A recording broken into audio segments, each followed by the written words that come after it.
โทรศัพท์ถ่ายรูป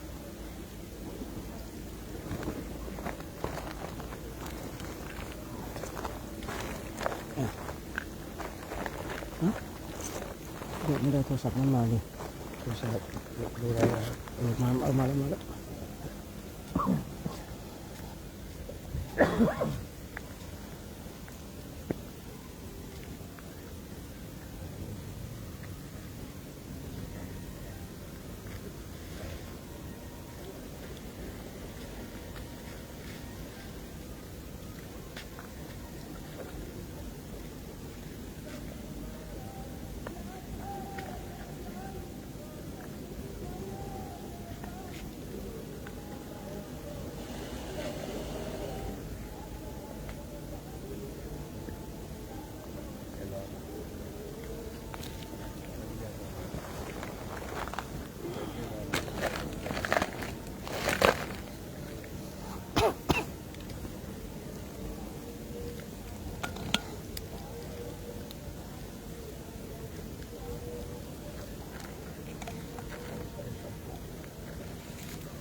พุทโธหนึ่งพุทโธสองมาสเตย์ช่วงภาคเช้าของวันที่3 มีนาคมพุทธศักราช2569เนี่ยช่วงเช้าลุกมาสร้างความเพียรที่บอกว่าชวนกันลุกปลุกกันตื่นคำว่าชวนกันลุกปลุกกันตื่นนี่แต่ทางโลกก็คนนั้นก็นอนหลับดีเหลือเกินนะต้องปลุกตื่นมาทำมาหากินนะแต่ถ้ามองในทางธรรมนะชวนกันลุกไปสร้างความเพียรนะตื่นจากกิเลสทั้งหลายนะตื่นจากสิ่งที่เป็นเครื่องร้อยลัดตอนนี้เราเนี่ยตื่นเฉพาะกายเนาะใจของเราเนี่ยตื่นหรือยังก็ไม่รู้นะเห็นแสงสว่างที่ปลายอุโมงค์หรือยังนะหรือว่าแสงสว่างมันปรากฏที่ใจของเรานี่จริงความเป็นพระของเรานี่นะฝึกปฏิบัติทำกรรมฐานเมื่อเราฝึกปฏิบัติธรรมกรรมฐานเนี่ยพระเราเนี่ยเนาะปฏิบัติกันอย่างเข้มข้นไม่ได้บรรลุธรรมมีน้อยเหลือเกินต้องใช้คำว่ามีน้อยเหลือเกินปฏิบัติกันขนาดนี้นะแต่ญาติโยมปฏิบัติกันได้บรรลุธรรมง่ายเหลือเกินนะใครๆก็แจ้งเนี่ยใครๆก็สว่างใครๆก็ได้เป็นพระโสดาบันไม่เยอะเหลือเกินนะโยมบรรลุธรรมง่ายนะพระปฏิบัติกันมากขนาดนี้นะน้อยเหลือเกินที่จะได้บรรลุธรรมคราวนี้เราท่านทั้งหลาย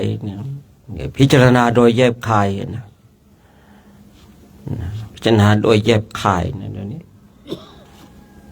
ญาติโยมก็ได้บรรลุธรรมส่วนมากก็จะว่าตนเองเป็นพระโสดาบันอันนี้ก็คือบางคนเนี่ยนะบางคนพอศึกษาเล็กๆน้อยๆเจอสภาวะเล็กๆน้อยๆเกิดหมายมั่นปั้นตัวเองเป็นพระอรหันต์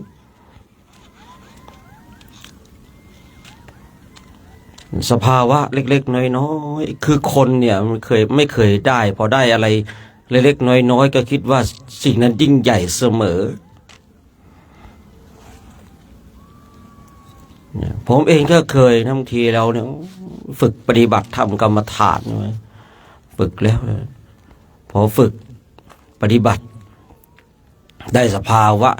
อยากจะอวดครูบาอาจารย์นะบางทีนะอยากจะอวดครูบาอาจารย์จะอวดพอไปหาท่านคุยกับท่านโอ้ของเล่นมันนะเล็กน้อยนะไปปฏิบัติมาใหม่ไอเราเนี่ยแบบใจนี่ฟูใจนี่แบบคืออยากจะโชว์ว่างั้นเถอะนะอยากจะโชว์ออฟสักหน่อยฮะนะเจอครูบาอาจารย์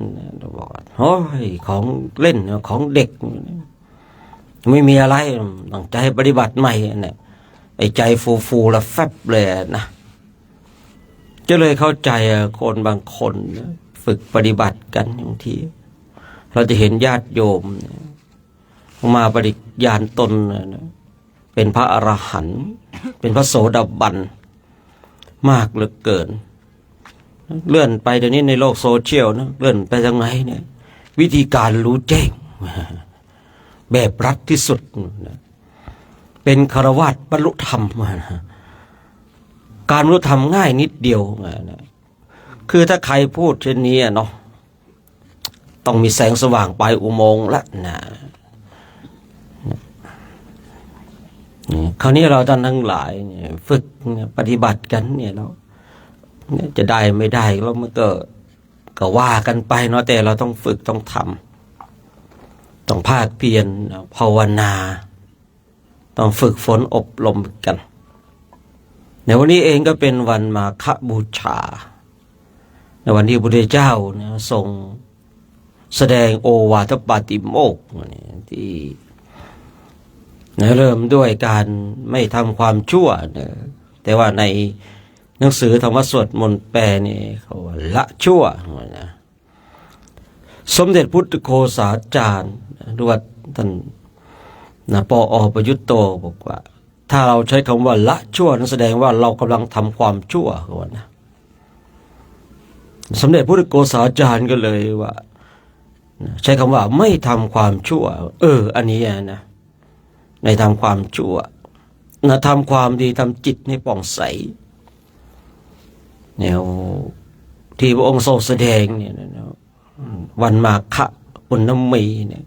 คือการบูชาเนี่ยมาฆปีนี้มันมีอธิกรรมาส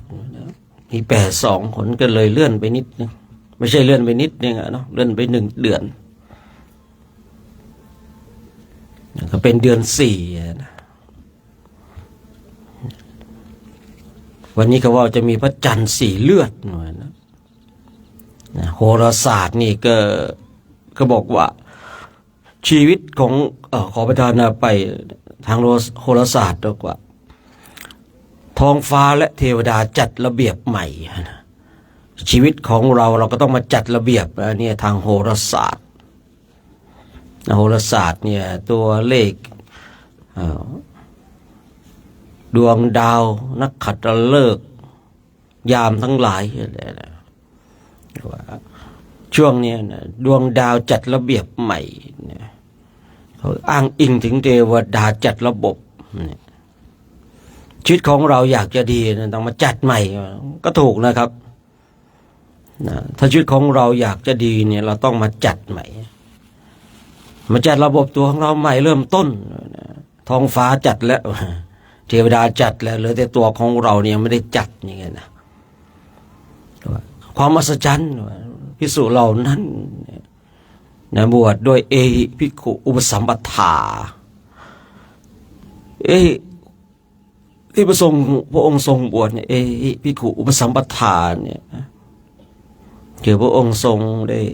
บวชได้เปล่งวาจาเนี่ยเธอจงเป็นภิกษุมาเถิดธรรมของเรากล่าวดีแล้วเธอจงประพฤติพรหมจรรย์เพื่อทำที่สุดแห่งกองทุกข์เพศของคฤหัสถ์หายไปผ้ากาสายะนุ่งห่มดุจพระผู้มีพรรษา100 พรรษา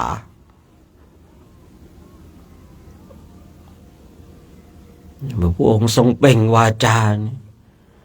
1,250 รูปนี่ก็ใครถ้าเรามองความอัศจรรย์ก็อัศจรรย์นะแต่ถ้าเรามองเรื่องปกติก็จะดิน3 พี่น้องเนาะ รวมๆแล้วก็ประมาณ1,300 รูปเนี่ยถ้ารวมชดิน3 พี่น้องเนี่ยแล้วก็บริวารของพระสารีบุตรกับพระมหาโมคคัลลานะเนี่ยแต่ตอนนั้นยังไม่ใช่นะที่ออกมาจากสัญชัยอาจารย์สัญชัยปริพาชกตามมา500เนี่ยสงสารอาจารย์สัญชัยปริพาชกก็เลยกลับไป250เนี่ยบางคนเขามาต่างที่ต่างแดนทั้งนั้น1 รูปตรงนู้น1 รูปเนี่ยอันนี้ไม่ใจเนาะเพราะว่าช่วงนั้นเป็นช่วงของเริ่มต้นศาสนาแล้วก็เป็นธรรมเนียมของพระพุทธเจ้าทุกพระองค์นะที่จะมีการประชุมสงฆ์เช่นนี้เนี่ยใช่ว่าจะมีแต่พระพุทธเจ้าของเราท่านทั้งหลายในองค์ปัจจุบันธรรมเนียมของพระพุทธเจ้าทุกพระองค์ก็จะมีแบบเนี้ยที่เรียกว่าจตุรงคสันนิบาตพระพุทธเจ้าบางพระองค์สาวกมาประชุมกันมากเหลือเกินบางพระองค์นี่ก็เป็นหมื่นของเรานี่แค่1,250 รูปสมัยก่อนบวชใหม่ก็ว่าเหาะมาทางนั้น1 รูปเหาะมาจากทางนี้1 รูปบางรูปก็ดำดินมาบ้างบางรูปก็เหาะมาบ้างนะมาประชุมกันเนี่ย1,250 รูปเนี่ยสมัยก่อนอาจารย์ผู้สอนเนี่ยเขาสอนอย่างนี้นะไอ้เราก็อัศจรรย์อัศจรรย์แต่พอเราได้ศึกษาเรียนรู้อ้าวชุดชดิน3 พี่น้องนี่เอากัน1,000แล้วเจอหรือเปล่าคือถ้าเราบวกลบคูณหารแล้วก็ถ้าตีกันตรงๆเลยก็เกินเนาะอย่างชดิน3 พี่น้องก็1,003 รูปนี่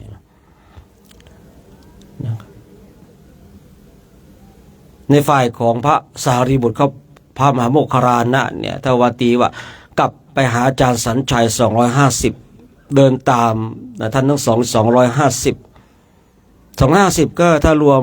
พระสารีบุตรกับพระมหาโมคคัลลานะก็257อันนี้เกินไปเนาะเนี่ยอาจจะมีบางรูปเนี่ยไม่มาก็ได้เนาะถ้าเกินก็เกินไปเพียงเท่าไหร่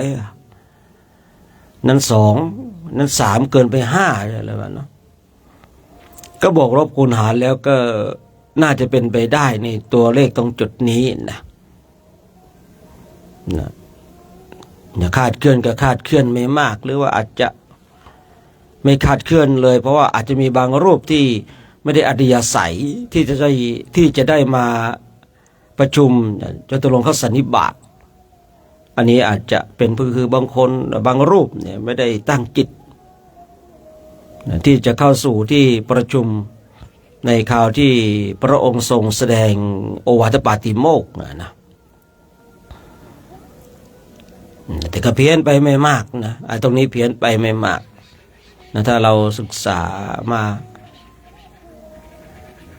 คนนี้เราท่านทั้งหลายเนี่ยบางสมัยก่อนเนี่ยผมว่าที่ครูอาจารย์เขาบอกว่าเหาะมาทางโน้นบ้างดำดินบ้างบางรูปก็เดินมาเนี่ยมาชนกันมาเจอกันโดยที่ไม่ได้นัดหมายไม่เนาะผมก็เลยคิดต่อนะผมก็เลยคิดต่อเวลาที่ครูอาจารย์บอกผมก็คิดต่อแสดงว่าท่านต้องนั่งยานดูกันแล้วเวลานี้แหละต้องไปพบเจอพระพุทธเจ้าแล้วสมัยก่อนพอเราได้ยินปุ๊บเราคิดต่อฟุ้งซ่านต่อว่าเขาจะต้องนั่งยานเพราะเป็นพระภิกษุผู้มีปฏิสัมภิทารู้เนี่ยเนาะรู้เนี่ยนั่งสมาธิไปเนี่ยปิ้งต้องไปประชุมพร้อมกันที่วัดแล้ววันนี้เนี่ยพระพุทธเจ้าจะได้ทรงแสดงโอวาทปาติโมกข์เนี่ยคิดต่อนะครับสมัยก่อนพอได้ยินที่ครูบาอาจารย์เขาบอกว่าเหาะมาบ้างดำดินมาบ้างทำให้เราคิดต่อพอผ่านไป ได้ศึกษาพอศึกษาอ่านไปอ้าวอันนี้ไม่ใช่แหละอันนี้เป็นเรื่องปกติแล้วเราทิ้งความอัศจรรย์ไปเพราะอะไรเมื่อพระพุทธเจ้าทรงโปรดพระเจ้าพิมพิสารใช่หรือเปล่าที่สวนตาลหนุ่มกับพาเนี่ยเฉเดือน3 ปีน้องพร้อมกับบริวารเนี่ยเข้าสู่กรุงราชคฤห์ก็ 1,000 แล้วนะ 1,000 แล้วภาษาลีบุตรกับพระโมคคัลลานะเกิดมาโน่นเดี๋ยววันนี้คณะสาวกเบื้องซ้ายขวาของเราก็จะมาเดินทางมาพระพุทธเจ้าทรงตรัสกับภิกษุฉะนั้นโอวาทปาติโมกข์ที่พระพุทธเจ้าทรงแสดงเนี่ยแสดงเพื่อให้เรามาย้อนกลับมาดูตัวของเราที่เคยคุยไปว่าในมนต์พิธีเนี่ยจะเริ่มต้นโดยขันติปรมังตโปติติขาเนี่ยขันติคือความอดทนอดกั้นเนี่ยเธอจะไปประกาศศาสนาเธอต้องมีขันติเธอต้องมีความอดทนแล้วเธอนำทำ3 อย่างนี้เนี่ยที่ว่าบอกคนทั้งหลายให้คนไม่ทำความชั่วทำความดีทำจิตให้ผ่องใสแต่เธอไปเนี่ยเธอต้องมีขันตินะการเดินทางของเธอเนี่ยเธอต้องเจออุปสรรคอย่างเราท่านทั้งหลายเนี่ยเดินทางมาอุปสรรคมากถ้าไม่มีขันติเนี่ยผู้พ่ายแพ้แล้วยอมแพ้แล้วถ้าเราไม่มีขันติเนี่ยที่ว่าในมนต์พิธีท่านทั้งหลายลองเปิดดูก็ได้ไม่ได้เริ่มด้วยสัพพปาปัสสะการนังนะแต่เริ่มด้วยขันติปรมังตโปติติขาเธอจะไปประกาศศาสนากันเนี่ยเธอจะจาริกไปเนี่ยเธอจะต้องรู้จักในการบริโภคเนี่ยนี่ชัดเจนเลยนะพระองค์ทรงคือพูดง่ายๆธรรมะของพระองค์เนี่ยใหม่เสมอถูกต้องเสมอแต่ว่าบางทีของคนทั่วไปบางทีอาจจะผิดเพี้ยนบ่ายได้เหมือนกันเธอไปเนี่ยเธอต้องมีขันตินะเพราะว่าคนทั้งหลายชนทั้งหลายอาจจะชอบเธอก็ได้อาจจะรักเธอก็ได้อาจจะเกลียดเธอก็ได้อาจจะชังเธอก็ได้เธอพูดในสิ่งที่ดีๆเขาอาจจะแย้งว่าเป็นสิ่งที่ไม่ดีเธอจะต้องมีขันติมีความอดทนโอ้จบเลยเนาะเนี่ยอย่างเรามาเดินกันเนี่ยถ้าเราไม่มีโอวาทของพระพุทธเจ้าในโอวาทปาติโมกข์เนี่ยจิตเจตนาของเราอยากให้คนทั้งหลายได้ดีใช่หรือเปล่าสั่งสอนบอกกล่าวคนเนี่ยปรารถนาให้คนอื่นได้ดีแต่สิ่งที่ย้อนกลับมาคือท่านสอนตัวเองให้ได้ก่อนที่จะมาสอนคนอื่นเนี่ยนะถ้าเราไม่มีขันตินะขันแตกขึ้นมาก็คงจะเข้าใจเนาะคำว่าขันแตกมันเป็นอย่างไรท่านเนี่ยสอนตัวเองให้ได้ก่อนที่จะมาสอนคนอื่นนะคำพูดนี้เนี่ยเราก็จะได้ยินบ่อยๆจากคนทั้งหลายแต่ถ้าเราไม่มีขันตินะครับนะเราก็จะขันแตกแต่ถ้าเรามีขันติปุ๊บเราปรารถนาดีเนี่ยพยายามที่จะบอกให้คนทั้งหลายเนี่ยเข้าใจและได้เรียนรู้ว่าสิ่งนี้เนี่ยทำแล้วเนี่ยสู่สุคติคือโลกของสวรรค์ได้เข้าถึงความเป็นสหายของเทวดาทำสิ่งนี้มันจะนำพาไปทุกขติจะให้ไปเกิดเป็นสัตว์เดรัจฉานเปรตอสุรกายสัมภเวสีและสัตว์นรกเราปรารถนาเราบอกเขาแต่ผมเชื่อว่าเนี่ยมันมีคนไม่กี่คนหรอกเชื่อมันมีคนไม่กี่คนหรอกเชื่อนะนอกนั้นก็อย่าเอานรกมาขู่เอาสวรรค์มาล่อฉันรู้ดีรู้ชั่วเนี่ยไปแล้วเนี่ยถ้าเราไม่มีขันติไม่มีความอดทนเราก็จะเป็นผู้ที่ท้อแท้ท้อถอยเนี่ยเมื่อวานก็คุย พระก็ไม่ท้อโยมก็ไม่ถอยพระก็มีหน้าที่ตั้งเดินกันเนี่ยเจอฝุ่นเจอร้อนเจอหนาวเจอสารพัดเลยเนี่ยพระก็ไม่ท้อเมื่อพระไม่ท้อโยมเห็นพระโยมก็ไม่ถอยพระคุณเจ้าปฏิบัติเต็มที่เดี๋ยวโยมช่วยเต็มที่เนี่ยพระคุณเจ้ามีหน้าที่ปฏิบัติไปไม่ใช่มีหน้าที่มาอ้อนวอนมาประจบสพโยมอันนี้ออกเรื่องนิดหนึ่งเนี่ยนะเพราะว่าบางคนเนี่ยพอมีโยมอุปถากแล้วจะคอยพเนาพนอญาติโยมเนี่ยผมเองนะครับผมว่าเราเนี่ยตั้งใจปฏิบัติเนี่ยไม่ต้องกลัวหรอกนะว่าจะไม่มีใครมาคอยช่วยเหลือไม่มีใครคอยช่วยเหลือเนี่ยปีแข้งของเราก็มีเนี่ยเราทำหน้าที่ของเราให้ดีนะเทวดาเนี่ยเขาก็คอยดูคอยช่วยเหลือเกื้อกูลอยู่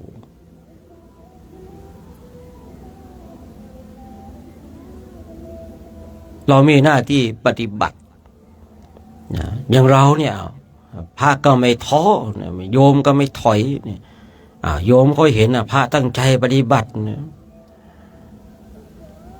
โยมผู้มีปัญญาย่อมรู้จักในการอุปถากพระโยมที่มีปัญญาเขาคือพูดง่ายๆว่าเขาหวานข้าวเนี่ยที่เขาอุปมาเนี่ยเนื้อนาดีเนี่ยคนใดได้เจอพระที่ได้เป็นพระที่ดีเนี่ยถือว่าตนเองได้เนื้อนาที่ดีเนี่ยเป็นบุญของบุคคลนั้นแต่ว่าโยมมงคลเนี่ย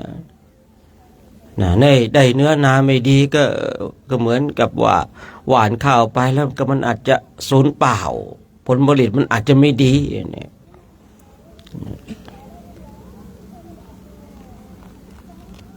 เราไม่ต้องไปเรียกร้องให้คนทั้งหลายมาอุปถากท่านทั้งหลาย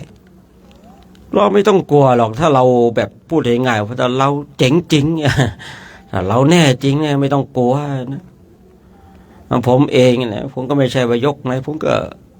โยมเข้ามาดูแลผมก็ดีใจสาธุถ้าวันหนึ่งไม่มีโยมดูแลไม่ค่อยช่วยอุปถากวัดธรรมก็ไม่เป็นไรเนี่ยบางคนที่ไปพานอกพานอคอยเอาจบประแจงญาติโยมเพราะอะไรตัวเองไม่เจ๋งจริงนะตัวเองไม่เจ๋งจริงก็เลยต้องคอยพานอกพานอคอยประจบคอยเอาใจเดี๋ยวประจบคฤหัสถ์เหมือนกันนะคำว่าประจบคฤหัสถ์เนี่ยรู้อยู่เนาะต้องอาบัติอะไรเนี่ยพระเราบางทีมันก็คือพูดง่ายๆบวชมาแล้วก็เลยลืมจิตแล้วก็ต้องลืมกิจด้วยนะที่เราจะต้องทำฉะนั้นโอวาทปาติโมกข์ที่บอกว่าขันติเนี่ยเราต้องมีขันติแหละมีความอดทนแล้วนะไปในทิศทางใดเนี่ยพระองค์ทรงให้สอนให้เรารู้จักประมาณในการบริโภคเนี่ยเพราะอะไรเนี่ยชาวบ้านชาวเมืองไปเนี่ยเขาฉันกันยังไงเขากินยังไงเนี่ยแต่ว่าถ้าไปในถิ่นที่เขาไม่มีศรัทธาเนี่ยพระองค์ก็ทรงวางหลักไว้เนี่ยต้องเตรียมอาหารอย่างเราเนี่ยมาในถิ่นที่ไม่มีคนศรัทธานะเราก็จำเป็นต้องมีโรงครัวมีโรงครัวมีญาติโยมทำอันนี้ก็จบเนาะทั้งนี้เป็นเรื่องของญาติโยมละที่ว่าเขาจะทำอย่างไรเขาจะทำอาหารอย่างไรเนี่ยอย่างผมไม่ฉันอาหารบางอย่างผมก็ไม่ได้ไปบอกว่าโยมอาตมาไม่ฉันนี่นะผมก็บอกนะว่าทำอะไรก็ทำไปเลยไม่ต้องสนใจผมสามารถฉันข้าวเปล่าได้เนี่ยแต่ทำอะไรถวายพระนะผมบอกตะลวยเนี่ยทำอะไรก็ถวายทำไปเลยไม่ต้องมาสนใจผมฉันข้าวเปล่าได้ฉันข้าวทั้งปลาได้ไม่มีปัญหามีอะไรก็ทำให้เถอะบางทีสมัยก่อนโอเคอยากจะทำหนุนนี่นั่นถวายพระก็คือผมไม่ฉันเขาคิดว่าไม่อยากจะทำประมาณนั้นนะผมก็บอกเฮ้ยคุณตัดไปคุณไม่ต้องเอาผมมาเป็นประมาณ ผมเนี่ยฉันข้าวเปล่าก็ได้หรือว่าไม่ฉันข้าวก็ได้นะวันสองวันเนี่ยผมพออยู่ได้อยู่มีมาม่าผมก็ฉันได้แล้วซองนึงผมก็อยู่ได้แล้วผมไม่ได้มีเรื่องมากกับการฉันมันก็บอกนะเมื่อก่อนตะรวยเขาคือจะทำก็คืออยากจะทำอะไรอาหารแปลกใหม่ผมก็ไม่ฉันเนี่ยสมมติผมไม่ฉันไก่อย่างเงี้ยนะผมไม่ได้เป็นเป็นเก้าหรอกนะวันหนึ่งผมเดินผ่านไปผมเห็นเขาเชือดไก่ผมก็เลยมันไม่ฉันโดยแบบไม่อยากฉันโดยอัตโนมัติของมันเลยนะเนี่ยเนื้อบางอย่างบางทีผมก็ไม่เอาอย่างเนื้อวัวอย่างเงี้ยเนื้อวัวถ้าให้ซื้อเองผมไม่ซื้อเด็ดขาดที่จะซื้อมาฉันนะ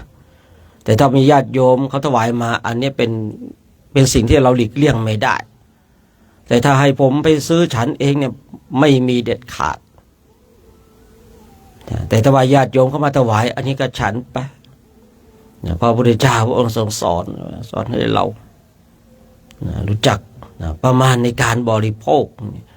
แค่เรามาศึกษาโอวาทปาติโมกข์และนำไปปฏิบัติชีวิตทุกความเป็นพระก็มีความสุขแล้วแต่แค่โอวาทปาติโมกข์เนี่ยท่านทั้งหลายแล้วเราไม่กล่าวร้ายว่าร้ายในสิ่งที่พระพุทธเจ้าทรงสั่งสอนบอกกล่าวเนี่ยเพียงแต่โอวาทปาติโมกข์นี่ก็ทำให้ชีวิตของความเป็นพระของเรามีความสุขแหละในเบื้องต้นแต่ถึงถ้าในที่สุดล่ะโอวาทปาติโมกข์ก็สามารถเป็นเครื่องนำพาให้เราออกจากวัฏสงสารได้เนี่ยผมยังชอบใจพระองค์เนี่ยก่อนเนี่ยที่เราจะออกจาริกออกไปเผยแผ่ศาสนาเนี่ยนะอย่างผมเมื่อวานคุยทางไลฟ์บอกว่าอาจารย์จะไปประกาศศาสนาหรือจะเอาศาสนาไปคืนอินเดียแล้วทำไมแล้วไปเดินทำไมเดินตามรอยพระพุทธเจ้าศึกษาในหลักธรรมแล้วมันจะมาประกาศศาสนาหรือว่าจะเอาศาสนามาคืนอินเดียเนี่ยสิ่งเหล่านี้มันคือพูดง่ายๆว่ายากท่านทั้งหลายนะยากเหลือเกินอย่างที่เราเห็นบางทีก็เป็นกระแสเนี่ยกระแสเหล่านี้มันเกิดจากน้ำมือของคนสร้างขึ้นมาเป็นกระบวนการบางอย่างก็เป็นกระบวนการของธุรกิจอันนี้ก็ว่ากันไปเนาะฉะนั้นโอวาทปาติโมกข์ที่พระเจ้าทรงแสดงเนี่ยเมื่อเรานำมาศึกษาแล้วนำมาปฏิบัติชีวิตของเราก็จะมีความสุขมากขึ้นใช่ว่าแต่พระนะคือโอวาทปาติโมกข์เนี่ยคือในส่วนที่เป็นของพระในส่วนที่เป็นของโยมและส่วนที่เป็นของพระของโยมคือถ้าเราแยกเป็นส่วนก็ได้แต่เอามารวมกันก็สามารถเป็นเครื่องนำพาให้เราเนี่ยมีความสุขกับชีวิตประจำวันของเราชีวิตของเราเนี่ยมันต้องเข้าใจในเรื่องราวทั้งหลายเราฝึกฝนอบรมปฏิบัติทำกรรมฐานกันภาคเพียรภาวนาเนี่ยเพราะอาศัยอะไรขันติธรรมเนาะแล้วเดินมากันเนี่ยผมเห็นบางทีฝุ่นเยอะเหลือเกินนะฝุ่นเยอะ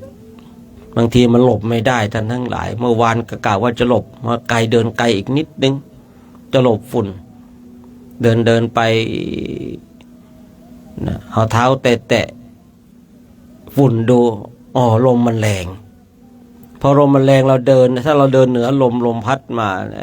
ฝุ่นฟุ้งมาลมพัดเนี่ยมันก็จะพัดไปในทิศทางที่มันควรจะไปก็เลยพอจะได้อยู่ก็เลยลุยเลยแล้วกันแต่บางคราวก็หลบไปเลี่ยงไปถึงแม้ว่าจะเดินไกลนิดนึงเนี่ยฉะนั้นมีคนมาถามว่าวันนี้เดินไกลไหมผมไม่สามารถจะบอกได้เพราะว่าคือในแต่ละวันเนี่ยบางทีเนี่ยเส้นทางที่เราเช็คไว้อาจจะ18 โลเองแต่เดินจริงอาจจะ20 กว่าโลก็ได้มันเลยไม่แน่นอนสำหรับการเดินในการเดินของเราเนี่ย แต่สิ่งหนึ่งที่คือ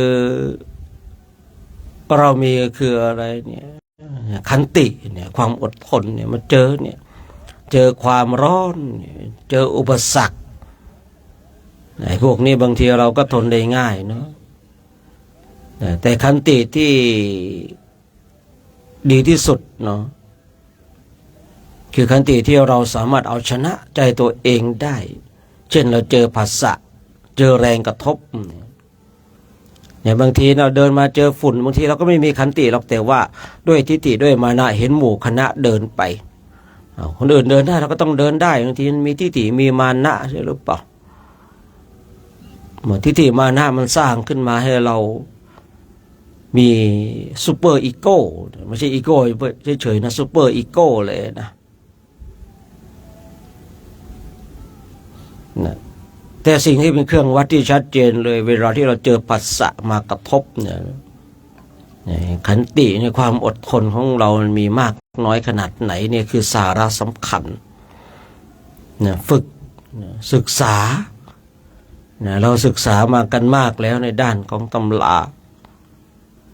เราอย่าลืมกลับมาศึกษาที่จิตที่ใจของเราว่า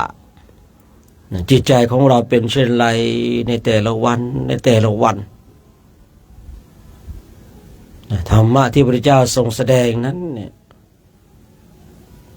เป็นธรรมะที่อัศจรรย์และสามารถนำพาสัตว์ที่ออกจากห่วงวัฏสงสารได้คือที่ขึ้นอยู่กับตัวของเราเองนะ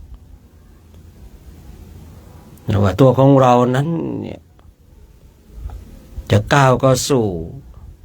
เส้นทางออกจากกองทุกข์หรือเปล่าตอนนี้เราเนี่ยพูดง่ายๆนะถ้าเราไม่ได้ตั้งอกตั้งใจในการฝึกปฏิบัติธรรมกรรมฐานถึงแม้ว่าเราจะนุ่งผ้ากาสายเรายังไม่ได้ก้าวเข้าสู่เส้นทางออกจากกองทุกข์นะแต่ถ้าบุคคลใดเนี่ยฝึกฝนอบรมตั้งจิตไม่ประมาทมีความภาคเพียรทั้งกลางวันและกลางคืนอันนี้เรียกว่าก้าวเข้าสู่เส้นทางแห่งการพ้นทุกข์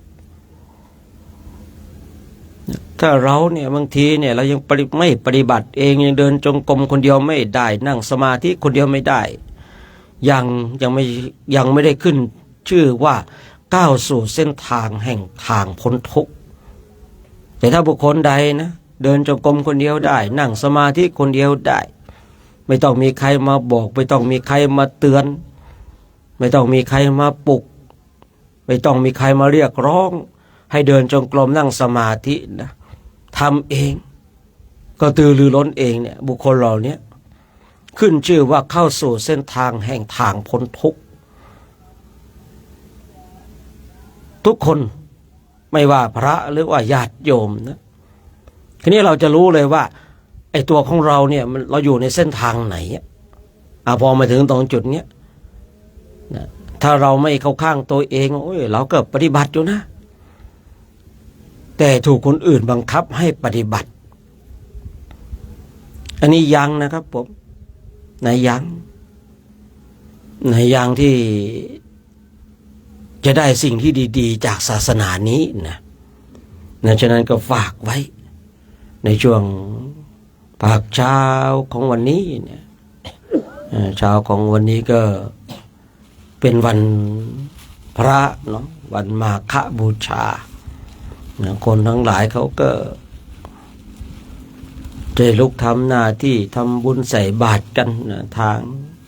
บ้านของเราเนาะทางไทยก็ดีทางสปป.ลาวก็ดี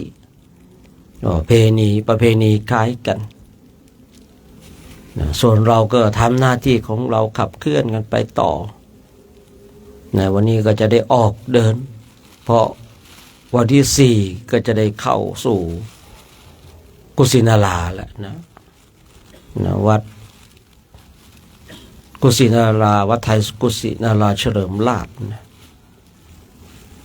เราก็จะพักที่นั่น4 5 6วันที่7ก็จะออกเดินไปทางลุมพินีในเนปาลก็จะข้ามไปที่เนปาลก็ประมาณ14 15 16ประมาณเนี้ยแล้วก็ไปอยู่เนปาลแป๊บหนึ่งหมดเวลาแล้ว อีกไม่กี่วันจะได้กลับเลยเนี่ยอีกไม่กี่วันจะได้กลับแล้วไวเหลือเกินนะคิดไปคิดมาเนี่ยมันต้องสัก3 เดือนนะเดินในอินเดียเนี่ยนะอันนี้มันแหม50 กว่าวันมันน้อยเกินไปปีหน้าอายุหลวงพ่อสัก3 เดือนเลยนะผมไม่มานะ อันนี้ปลุกให้ตื่นนะคำนี้นะคำนี้ปลุกให้ตื่น แม่ฟังซะดีเลยอะนะไปฟังซะดีเลย3 เดือนนะแหมพอได้ยินคำว่าผมไม่มานะคนละเรื่องเลยนะหักมุมเขาว่ามุกหักมุมนะเอาละเนาะเดี๋ยวเราก็จะได้รวมกันนะรวมกันทำมาสวดมนต์เจริญธรรมกรรมฐานกันนั่นนี่นะว่าไงกลุ่มหนึ่งครบนะไม่มีใครเจ็บใครป่วยไม่มีเนาะสุขสบายกันทุกรูปกลุ่ม 2ไม่มีใครเจ็บใครป่วยสุขสบายกันทั้งหมดนะกินอิ่มนอนอุ่นในปีนี้พระนอนไม่ค่อยกรนกันนะตื่นมาดึกๆอะไรนี่นั่งฟังแล้วไม่มีนะนั่งฟังแล้วไม่มีทุกปีนี่โอ้โหหลังคาเต็นท์ปุ๊บปุ๊บปุ๊บปุ๊บปุ๊บปุ๊บปุ๊บปุ๊บหลังคาเต็นท์ของตัวเองนะโอ้เป็นปัญหาโลกแตกเลยนะแต่บางปีปัญหาโลกแตกเลยจะทำยังไงนะกลุ่ม3ตาครบเนาะไม่มีใครเจ็บใครป่วยเนาะดีแล้วสุขภาพดีปีนี้กลุ่ม 4ไม่มีใครเจ็บใครป่วยเนาะแม่ชีก็ครบแล้วมั้งแม่ชีบางทีเขาก็แล้วแต่อารมณ์นะบางทีก็4บางทีก็5บางทีก็3วันนี้มา5วันนี้นะวันนี้มา5นะเดาใจไม่ค่อยถูกเหมือนกันนะพูดง่ายๆว่าเกมวัดใจกับแม่ชีเลยนะบางวันก็ออกมานะวันนี้ถวายน้ำปนะนะเท่าไร3เดี๋ยวก็4เดี๋ยวก็5เอาไงนะเอาว่ากันไปนะเอาที่สบายใจเลยเนาะเอาละเมื่อถึงพร้อมแล้วเดี๋ยวเราก็จะได้ร่วมกันสวดมนต์ไหว้พระกันจะได้ร่วมกันเจริญธรรมกรรมฐานกันมีความโชคดีที่เราได้มาจาริกธุดงค์ในประเทศอินเดียถึงแม้ว่าวันนี้เป็นวันมาฆบูชาแต่ว่าสถานที่ที่พระองค์ทรงแสดงนะเนี่ยก็เราผ่านมาแล้วเนาะที่วัดเวรุวันโน่นนะ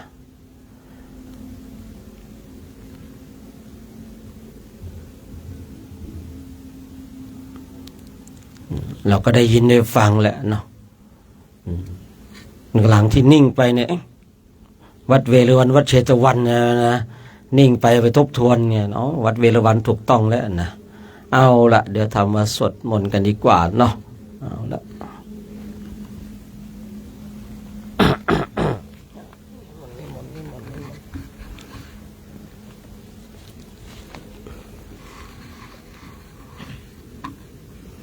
กราบถวายความเคารพพระเดชพระคุณหลวงพ่อพระครูเทรธรรมประโมทพระอาจารย์โชคชัยอุปัสสโรก็ขอโอกาสเป็นต้นเสียงในการทำบทสวดมนต์ยามเช้าของวันนี้พร้อมกันแล้วกราบกราบกราบโยโสภะคะวะอะระหังสัมมาสัมพุทโธสวากขาโตเยนะภะคะวะตาธัมโมสุปฏิปันโนยัสสะภะคะวะโตสาวกสังโฆตามมายังภะคะวันตังสัทธัมมังสัสสังฆัง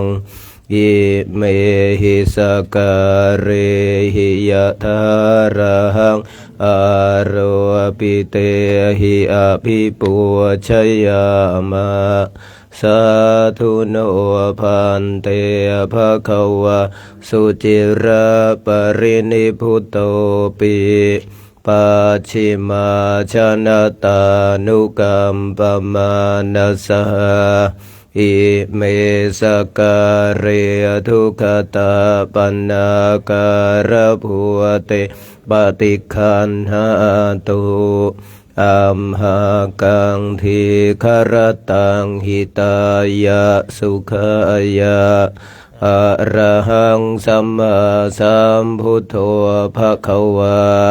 พุทธังภควันตังอภิวาเทมิครับสวากขาโตภควตาธัมโมธัมมังนัมมัสสามิครับสุปฏิปันโนภควโตสาวกสังโฆสังฆังนะมามิหันธรรมยังพุทธัสสะภะคะวะโตปุปภาคณมการังกโรมัสเหนะโมตัสสะภะคะวะโตอะระหะโตสัมมาสัมพุทธัสสะนะโมตัสสะภะคะวะโตอะระหะโตสัมมาสัมพุทธัสสะนะโมตัสสะภะคะวะโตอะระหะโตสัมมาสัมพุทธัสสะหันธรรมยังพุทธาภิทุติงกโรมัสเหโยโสตถาคโตอะระหังสัมมาสัมพุทโธวิชชาจารณะสัมปันโนสุขโตโลกวิทูอนุตตรปุริสธรรมสารทิสัทธาเทวมนุสสานังพุทโธภควาโยอิมังโลกังสเทวกังสมารกังสพรหมกังสัสสมณพราหมณิงปัจจังสัเทวมนุษย์สังสยังอภิญญาสัจฉิกตวะปเวเทสิโยธรรมังเทเส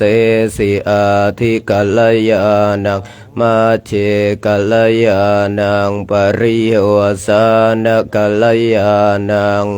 สัทธังสัพยัญชนะเกวะละปริปุณังปริสุทธังพระมจริยังปกาเสสิ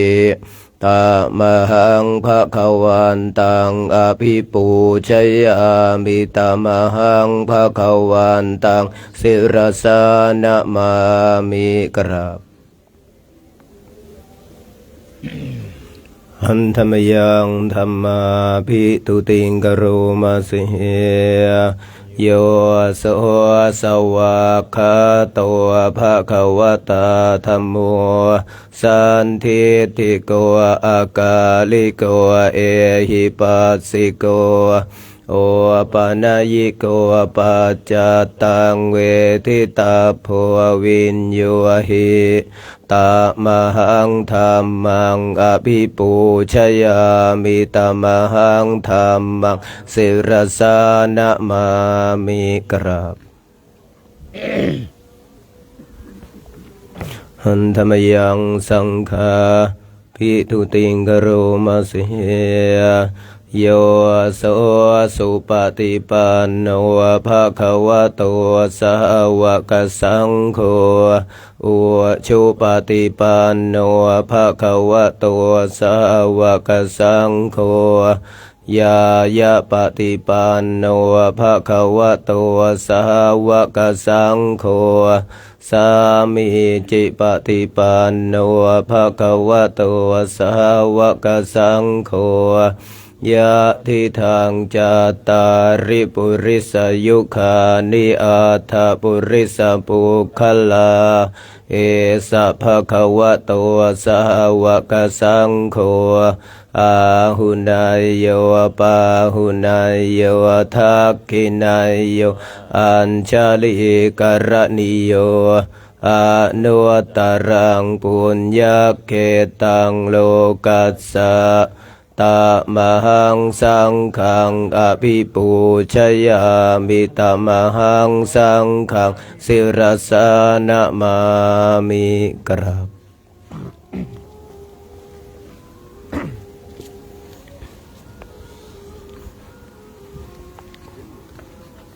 หันธรรมยังรัตนตยปนามาคาทายโอเจวะสังเวคะปริกิตนาปะทัญจะพนามัสเสพุทโธสุสุโธกรุณามหันนโวโยจันตสุทธาภรยานโลจโนโลกัสสปะปัวปะกิเลสขาตะโกวันธามิพุทธังอะหะมาทะเรนตังธัมโมปะเทปววิยตาสัสสะทุโนโยมาคปะกามตะเพทะพินนะโกโลกุตโรโยจตถาทะเทปโนวันธามิธัมมังอะหะมาทะเรนตังสังโฆสุเขตาพยติเขตสัญญิโตโยทิฏฐสันโตสุขตานุโพธโกโลลาปะหิโนอริโยสุเมธโสวันธามิสังขังอะหะมาทะเรนตังอิเจวะเมกันตะพิปัวชนะยกังวัตถุตยังวันทยตาภิสังขตังปุญญังมยายังมะมัสสะภุปัทถวามาโหนตุเวตัสสะปะภาวสิทธิยาอิทะตถาคโตโลเกอุปันโนอะระหังสัมมาสัมพุทโธธัมโมจะเทสิโตนิยานิโกอุปสมิโกปรินิพพานิสัมโพธคามิสุขตาปเวทิโตมายันตังธัมมังสุตวาเอวังชานามะชาติปิทุกขาชาราปิทุกขามรณะปิทุกขังโสกปริเทวทุกขโทมานาสุปายาสาปิทุกขาอาปิเยหิสัมปโยโคทุโคปิเยหิวิปโยโคทุโคยามปิชังนาลภติตามปิทุกขังสังคิเตนะปัญจุปาทานขันธาทุกขาสยทิทังรูปูปาทานขันโทเวทานุปาทานขันโทสัญญูปาทานขันโทสังขารูปาทานขันโทวิญญาณุปาทานขันโทปริญญายะธารมาโนโสภควาเอวังพหุลังสาวเกวินเติเอวังภาคาจปนาสภะคะวะโตสาวเกสุอนุสาสนิพหุลาปวัตตติรูปังอนิจจังเวทนาอนิจจาสัญญาอนิจจาสังขาราอนิจจาวิญญาณังอนิจจังรูปังอนัตตาเวทนาอนัตตาสัญญาอนัตตาสังขาราอนัตตาวิญญาณังอนัตตาสัพเพสังขาราอนิจจาสัพเพธัมมาอนัตตาติเตมยังโอตินามหาชาติยาชรามรเนนะโสเกหิปริเทเวหิทุเคหิโทมันเสหิอุปายาเสหิทุกโคตินาทุกขปเรตาอเปวานามิมาสเกวลาสทุกขคันทัสสะ ตกิริยาปัญญาเยธาติจิระปรินิพุตัมปิตังภวันตังอุทิศอรหันตังสัมมาสัมพุทธัง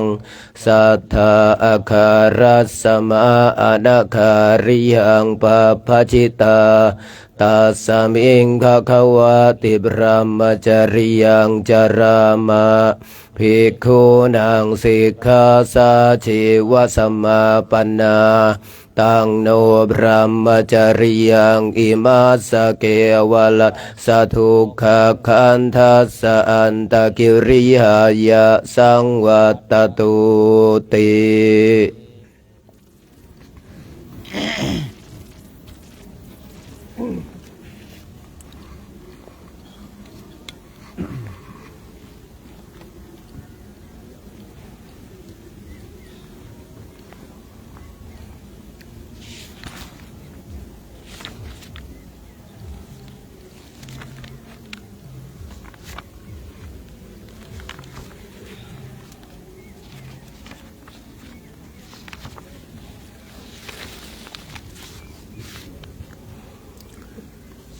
นี่เราสาธยายพระบทธรรมจักรกับปวัตนสูตรนามนต์พิธีเล่มเหลืองหน้า86นะโมตัสสะภะคะวะโตอะระหะโตสัมมาสัมพุทธัสสะนะโมตัสสะภะคะวะโตอะระหะโตสัมมาสัมพุทธัสสะนะโมตัสสะภะคะวะโตอะระหะโตสัมมาสัมพุทธัสสะ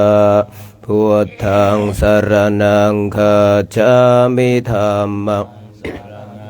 คัจฉามิสังฆังสรณังคัจฉามิทุติยามปิพุทธังสรณังคัจฉามิทุติยามปิธัมมังสรณังคัจฉามิทุติยามปิสังฆังสรณังคัจฉามิตติยามปิพุทธังสรณังคัจฉามิตติยามปิธัมมังสรณังคัจฉามิตติยามปิสังฆังสรณังคัจฉามิเอวเมสุตังเอกังสมัยยังภควาภารณสิยังวิหรติอิสิปตานิมิคทาเยตาตระโคภควาปัญจวัคคีเยภิกขุอามัตเตสิทเวเมภิกขเวอันตาปาภชิเตอนันเสวิตา กาเมสุกามสุขันลิกานุโยโคหิยโนคามโมปัวทัวชานิโกอนาริโยอนาทาสันหิโตโยจายังอาตากิลมัทานุโยโคทัวโคอนาริโยอนาภิกขเวอุโภอันเตอนุปคัมมมาชิมาปฏิปันธาตถาคเตนะอภิสัมพุทธจักขุกรณียญาณกรณียอุปสัมมายะอภิญญายะสัมพุทธายะนิพพานยะสังวาตติกตัมมาจัสสะภิกขเวมัชฌิมาปฏิปันธาตถาคเต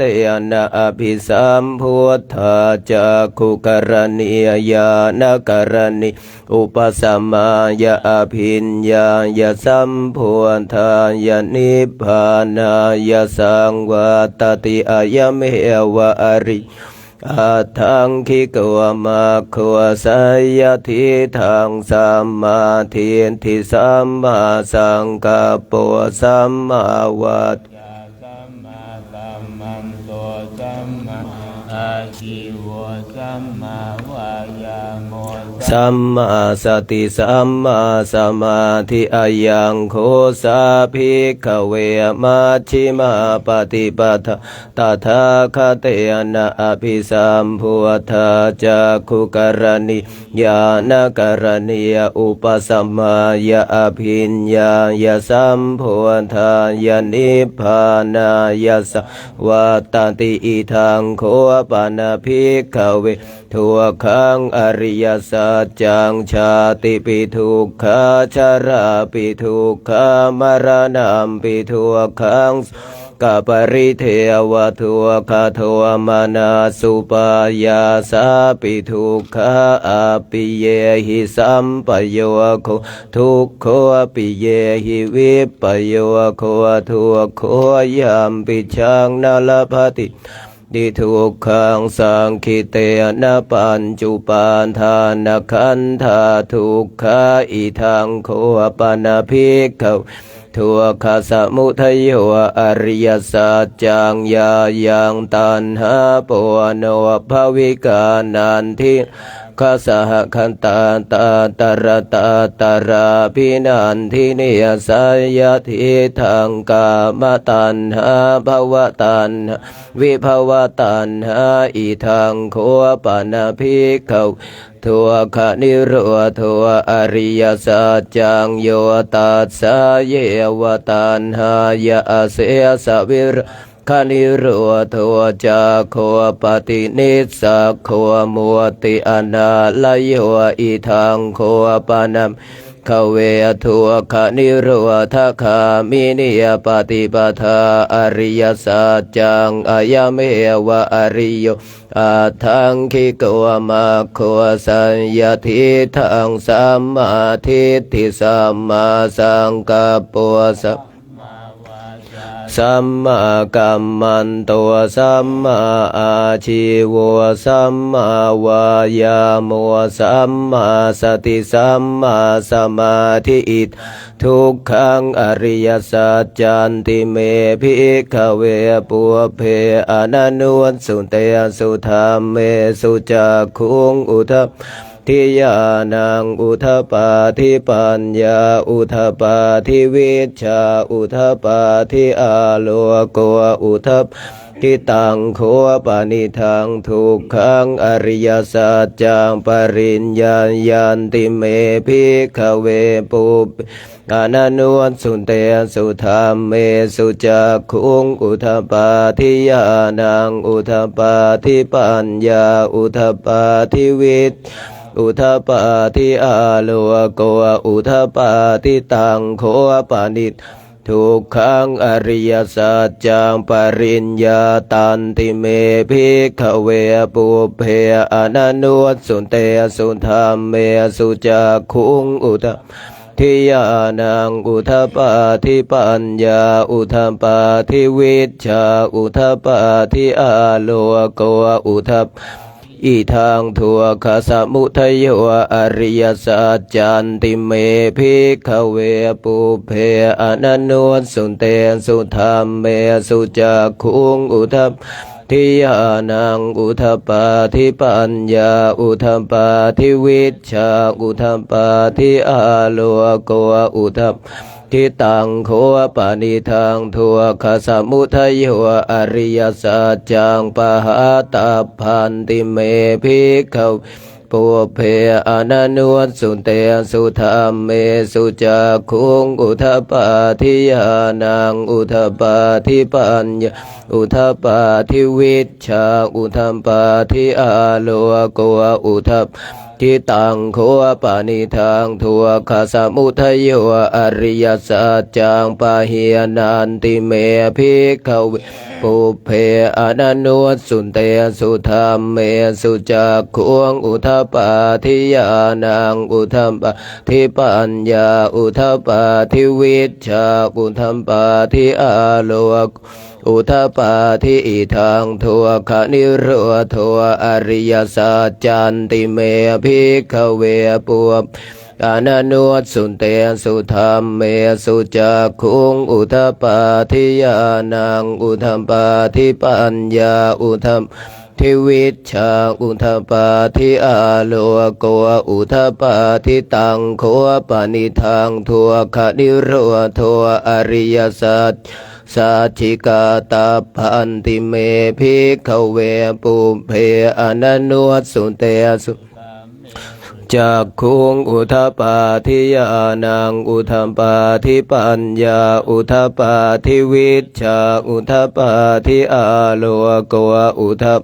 ทิตังโคปานิทังทัวคนิโรทัวอริยสัจจังสัจฉิกตันติเมภิกขเวปุเพอนันโนสุเตสุธรรมเมสุจักขุงอุทปาทิยานังอุทป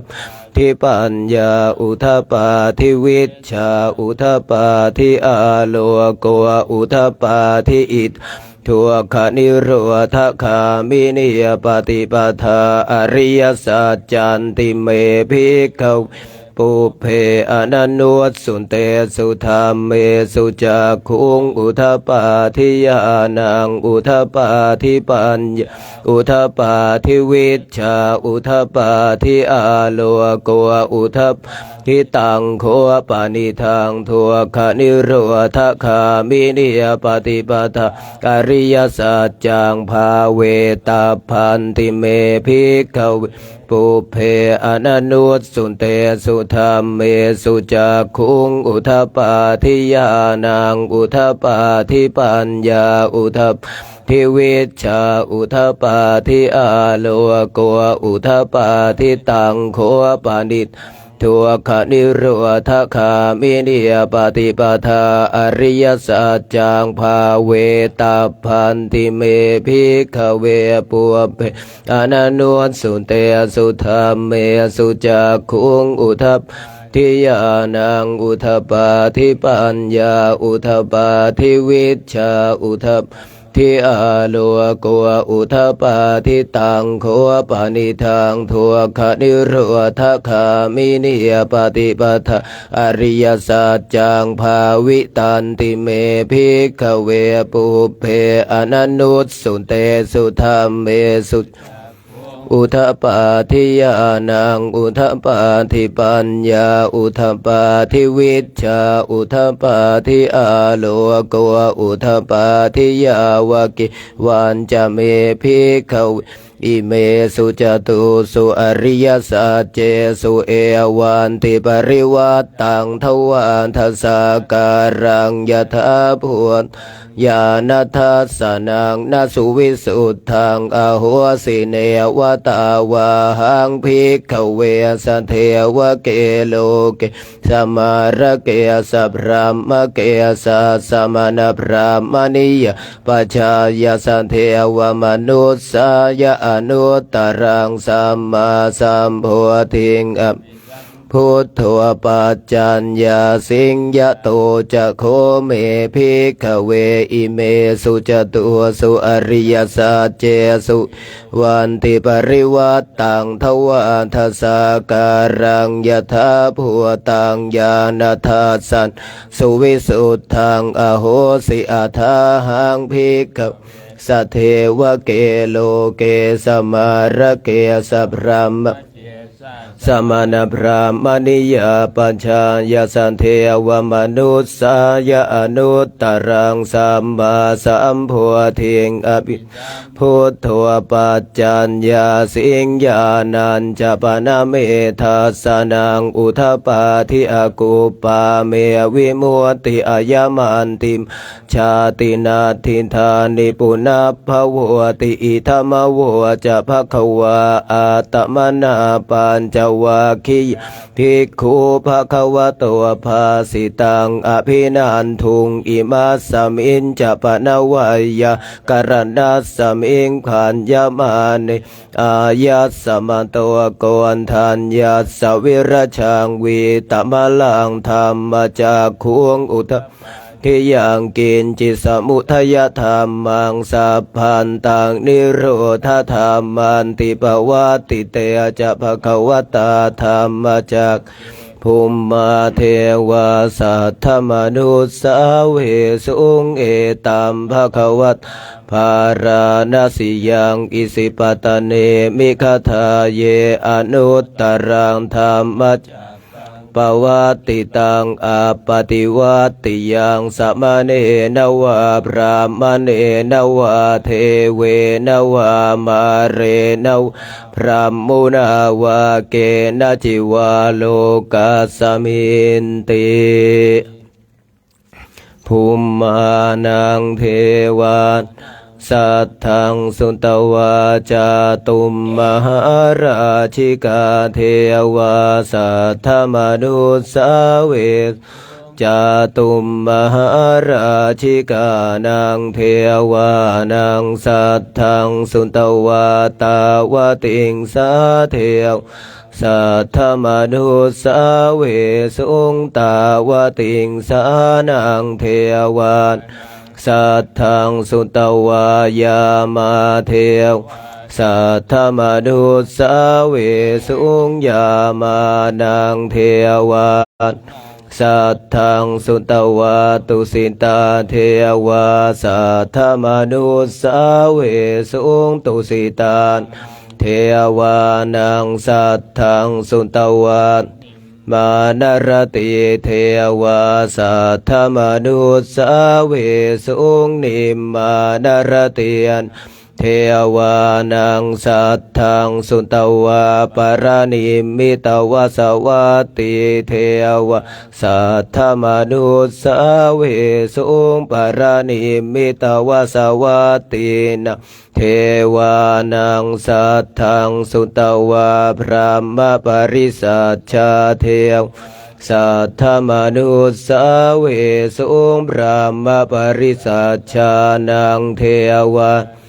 สัทธังสุตวาพระมปโรหิตาเทวาสัทธมนุสสาเวพระมปโรหิตานังเทวาสัทธังสุตวามหาพระมเท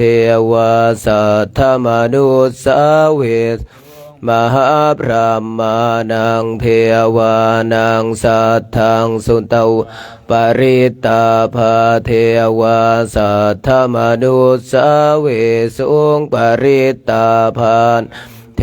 วานังสัทธังสุตวาอปมานาภาเทวสัทธมนุสสาเวสุงอปมานาภานังเทวาสัทธังสุตวาสราเทวาสัทธมนุสสาเวสุงอัปสรานังเทวานังสัทธังสุตวาปริตตสุภาเทวาสัทธมนุสสาเวปริตตสุภานังเทวานังสัทธังสุตวาอปมาณสุภาเทวสัทธมนุสสาเวสุงอปมาณสุภานังเทวาสัทธังสุตวาสุภกินนาคาเทวาสัทธมนุสสาเวสุงสุภกินนาคาสัทธังสุตวาเวหาภาลาเทวาสัทธมนุสสาเวสุเวหาภาลานังเทวานังสัทธังสุตวาอวิหาเทวาสัทธมนุสสาเวสุงเทวานังสัทธังสุตวาอัตตปาเทวาสัทธมนุสสาเวสุงอัตตปานังเทวานังสัทธังสุตวาสุทัสสะเทวาสัทธมนุสสาเวสุงสุทัสสะเทวานังสัทธังสุตวาสุทัสสีเทว สัทธมนุสาเวสุงสุทัสสีนังเทวานังสัทธังสุตวาอากานิทกาเทวาสัทธมนุสาเวสุเอตัมภควตาภาราณสิยังอิสิปตะเนมิคทายอนุตตรังธรรมจักกังปวัตติตังอาปฏิวัติสมณเณนวะพระมเณนวะเทเวนวะมาเรนวะพระมุนาวะเกณจิวาโลกาสมินติอิติหะเตนะคะเนนะเตนะมุหัวเตนะยาวะพระมโลกาสัทโธอาภุคาชิไอจัตถาสสหัสสีโลกาธาตุสังกัมปิสัมปะกัมปิสัมปะเวทิอาปมาโนจะโอลาโลโอโลเกปะตุระโหสิอติกามเมวะเทวานังเทวานุภาวังอัทโคภะคะวาอุทานักอุทาเนสิอัญญาสิวัตโพโกนทันโยอัญญาสิวัตโพโกนทันโยติอิติหิทังอายัสสะมันโตโกนทันยาสะอัญญาโกนทันโยตเววนามังอโหสิติหน้า71นะครับวิปัสสิสนามาทุจักขุมันตาสสิริมัตวสิกขีสปินามาทุสัพพพุตตานุกัมปินเวสสพุสนามาทุนะหะตังกาสันตัมปัสสิโนนามาทุกกุสันทัสสมารเสนาปมาทิโนโกนาคมนาสนามาทุพรามันสวุสีมัตวกาสัมปัสสนามาทุวิปมุตตาสัสสะภะทิอังคีรสัสสนัมทุสกายปุตตาสสิริมัตโตโยอิมังธรรมมันเทเสสิสะภะทุกขะปะนุทันเยจาปินิพุตตาโลเกยถาภูตังวิปัสสิสุงเตชะนาอภิสุนมหันตาวินตสารทาหิตังเทวมนุสานังยังนับสันติโคตมังวิชาจารณสัมปันนังมหันตังวินตสารทางวิชาจารณสัมปันพุทธังวันธามโคตมันตินะโมเมสัมภพุทธานังอุปานานังมเหสีนังตันหังกโรมหาวิโรเมทังกโรมังยโสสรนังกโรโลกหิตวทิปังกโรชุตินทโรโกนทันโยชนะปามมังคลัวปุริสาสะผัวสุมาโนสุมาโนเทียรวเรวตวรติวัฒโนโสภิตวคุณสัมปันโนอโนมัทธาเสียชนวตโมปทุโมโลกัมปัจชนนารทววรสารถิปทุโมตโรสัตตสารโรสุเมโทอาปติขโลสุชานโตสัพพโลกาโคปิยธาสีนราสัมโพอันทันทาสีการุณิกธรรมทาสีตโมนุทวสิทธัตโทอสโมโลเกติสวจวัฏตังวัฏปุโสจะวรทัวพุทธัววิปัสสิจะอนุปโมสิกขิสัพพหิโตสัทธาเวสสะผัวสุขทายะโกกกุสันทัวสัทธวาโหโกนะขมโนรนันชะโหกาสัมปัวสิปันโนโคตโมสักยปุงขโวญาณิทัพพวันตานิสัมมาคตานิภูมิมานิวายานิวะอันตลิเขตัตคตังเทวมนุสสปูชิตังพุทธังนามาสามาสุวาทิโหตุญาณิทัพพวันตานิสัม ยานิวอันตลิเขตถาคตังเทวมนุสปุชิตังธรรมังนามัสสามาสุวัตถิโหตุยานิทัพพุตานิสัมมาคตานิภูมิมานิวายานิวอันตลิเขตถาคตังเทวมนุสปุชิตังสังฆังนามัสสามาสุวัตถิโหตุเอวเมสุตังเอกังสมยังภคว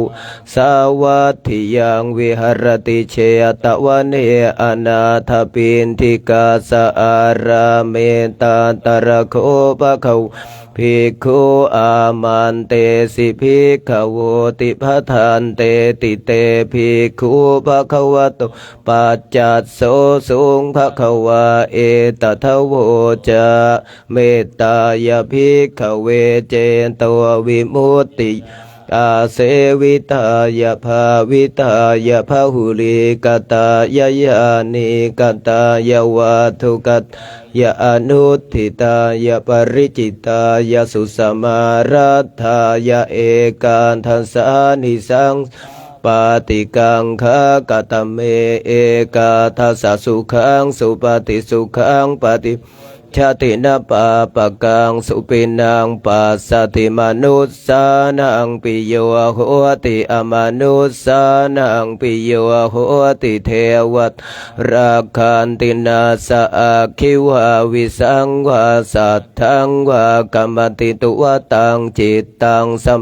ทิยติมุขวันโนวิปัสสิทติอาสัมมุลโหกาลังกรวติอุตัตอาปฏิวิชันโตพระมโลกุปะโคโหติเมตตายภิกขเวเจโตวิมุตติอาเสวิตายภาวิตายภาหุลิกตายายานิกตายวัตถุกตายอนุทิตายปริจิตายสุสมารัตถายอิเมเอกาทัสนิสังสาปาติกังขาติอิธรรมวัวจะภควาอาตมนาเตภิกขุภควโตภาสิตังอภินันทุนติหันธรรมยังปฏิทานะคาทายโยหานามาเสยาเทวตาสันติวิหารวาสินีทุเปคะเรโพธิคะเรตหิงตหิงตาธรรมทาเนนะภวันตุปูชิตาโสทิงกโรนเตทวิหารมันดาเลเทราจมัชฌานวกาจะภิกขโวสารามิกาธานปฏิอุปาสกาขามาจะเทสานิขมาจะอิสราสัปปานาภูตาสุขิตาภวันตุเตชะลาพุชาเยปิจาอันดะสัมภวาอัทโวปปาติกานิยานิกังธรรมวรังปฏิจจเตสัพเพปิทุกขสกโรนตุสังขยังทาตุจิรังสตังธรรมโมธรรมัทธราจปุคลาสังโฆโหตุสมะโควะอัฏฐายะจหิตายะจาอัมเหราคตุสัทธัมโมสัพเพปิธรรมจาริโนวุถิงสัมปาปุณายามะธรรมเมอริยปเวทิเตปัสสันนาโหนตุสัพเพปิปานิโนภวนทัสสะสะเนสัมมาทารังปเวชันโตกาเลเทโวปวัสสันตุวุธิภาวายสัตตานังสมิทังเนตุเมธานิงมาตาปิตาจะอัตตระชังนิจจารักขันติปุตตะกังเอวังธรรมเมนราชาโนปัจฉังรักขันตุสัพพทาต่อไปกล่าวคำอาราธนาพระกรรมฐานหนังสือวัดดอยเทพนิมิตรหน้า97 พุทธาราธนานังธัมมาราธนานังสังฆาราธนานังอัปปมาโนพุทโธอัปปมาโนธัมโมอัปปมาโนสังโฆนะโมพุทธายะนะโมธัมมายะนะโมสังฆายะพุทโธเมนะโธธัมโมเมนะโธสังโฆเมนะโธพุทธบูชาธัมมบูชาสังฆบูชานิพพานปัจจโยโหตุ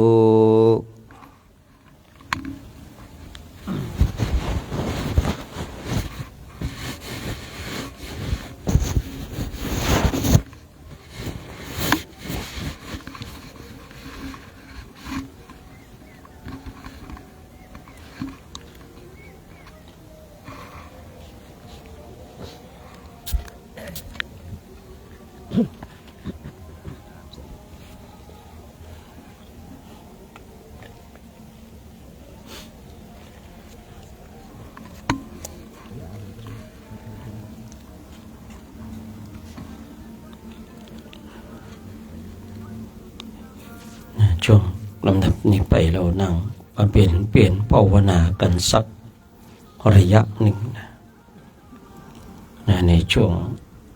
เช้าของวันนี้นะมาทำหน้าที่ของเรานะมาเช็คจิตเช็คใจว่าเป็นเช่นไรนะจิตใจของเราผ่องใสมากน้อยขนาดไหนเนี่ยเมื่อเราไม่ได้ทำความชั่วทำความดีเราทำจิตของเราผ่องใสขนาดไหนผ่องใสด้วยความดีกับผ่องใสด้วยการเจริญจิตตภาวนาเนี่ยผ่องใสที่แตกต่างกัน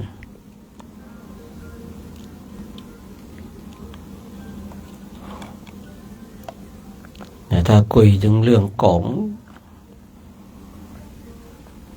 รัศมีที่ออกจากความดีที่เกิดจากการทำความดีกับความดีที่เกิดจากการเจริญจิตตภาวนาหรือว่าทำจิตให้ผ่องใสด้วยความดีด้วยทานด้วยศีลทั้งหลาย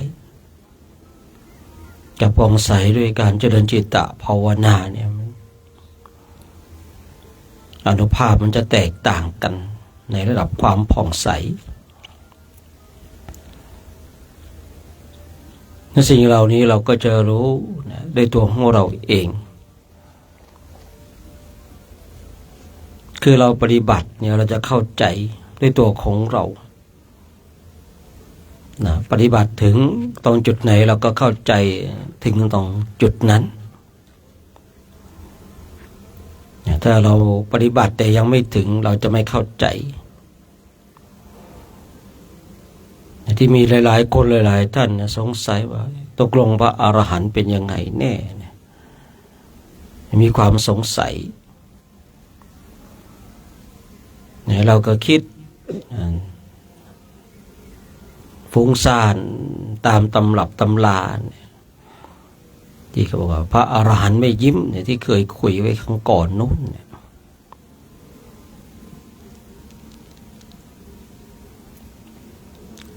ทีนี้เราปฏิบัติไปไม่ถึงก็เลยสงสัยพอสงสัยแล้วเกิดข้อกังขา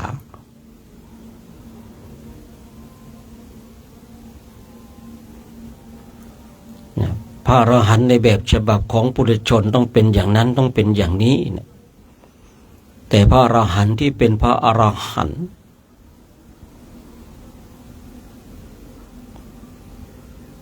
ก็จะเป็นแบบตามความเป็นจริงคือพระอรหันต์ในตามแบบของปุถุชนคือปุถุชนก็คิดว่าพระอรหันต์ต้องอย่างนั้นต้องอย่างนี้เนี่ยคือความเป็นปุถุชนความที่ตนเองมีกิเลสอยู่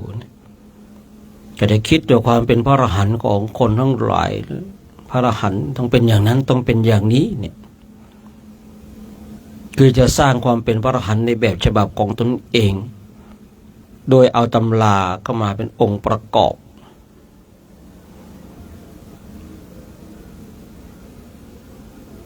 เนี่ยถ้าท่านใดเนี่ยไปเช็คความเป็นพระอรหันต์ตามแบบฉบับของความเป็นปุถุชนของบุคคลนั้นนะคนนั้นก็จะเจอนรกไม่ได้เจอสวรรค์ไม่ได้เจอพระอรหันต์นะคนนั้นจะเจอนรกเพราะความเป็นปุถุชนก็ไม่รู้หรอกนะว่าจิตเนี่ยที่มันปราศจากเครื่องร้อยลัดเป็นเช่นไรและการกระท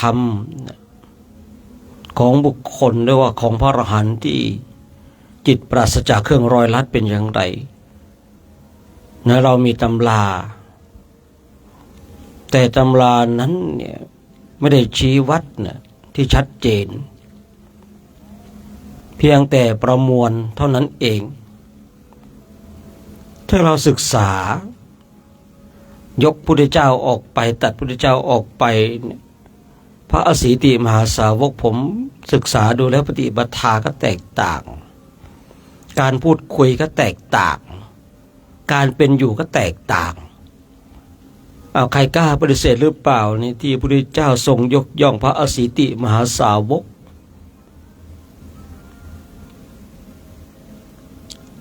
การพูดแต่ละท่านก็แตกต่างกันนะบางรูปบางท่านพูดมากบางรูปพูดน้อยบางรูปอยู่ป่าบางรูปอยู่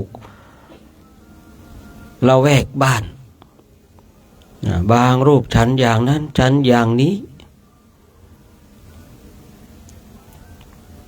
ไม่มีมาตรฐานในความเป็นพระอรหันต์ว่าเป็นพระอรหันต์ต้องเหมือนกันหมดเลยก่อนหน้านั้นอาจจะมีอัธยาศัยมีอุปนิสัยที่แตกต่างพอเป็นพระอรหันต์ต้องเหมือนกันหมดไม่มีมาตรฐานแบบนี้คือนี่ความคิดของปุถุชนเนี่ยคือความที่ตนเองเป็นปุถุชนก็คิดแบบปุถุชนว่าพระอรหันต์ต้องเป็นอย่างนี้เนี่ยคือปุถุชนนะแต่ไปคิดว่าพระอรหันต์ต้องเป็นอย่างนั้นเป็นอย่างนี้เนี่ยบุคคลนี้จะไม่เจอพระอรหันต์แต่บุคคลนี้จะเจอนรกแทนเพราะอะไร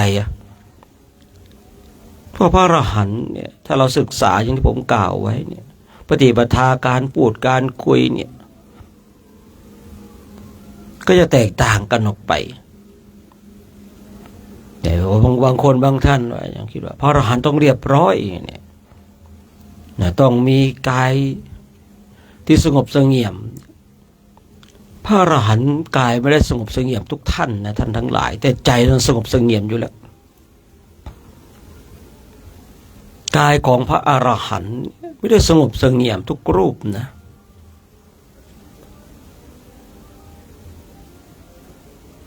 แต่ว่าใจของพระอรหันต์เนี่ยสงบเสงี่ยมทุกรูป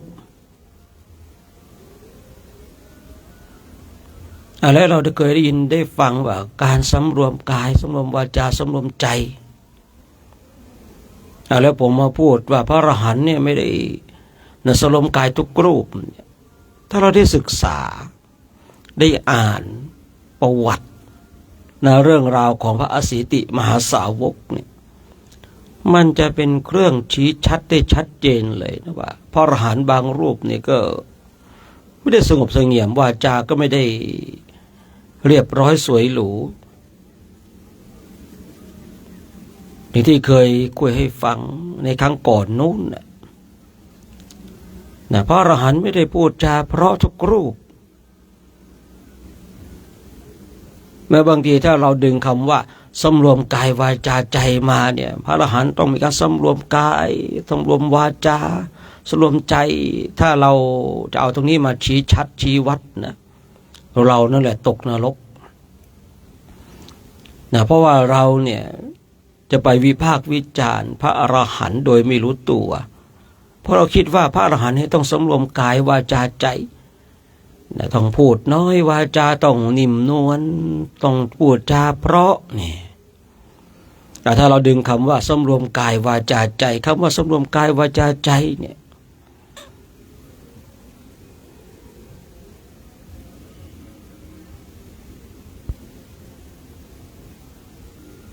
อย่างเช่นว่าเจ้าคนถอยเนี่ยเป็นคำหยาบ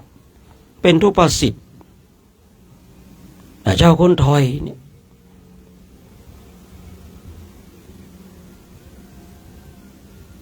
แต่ทำไมพระอรหันต์จึงพูด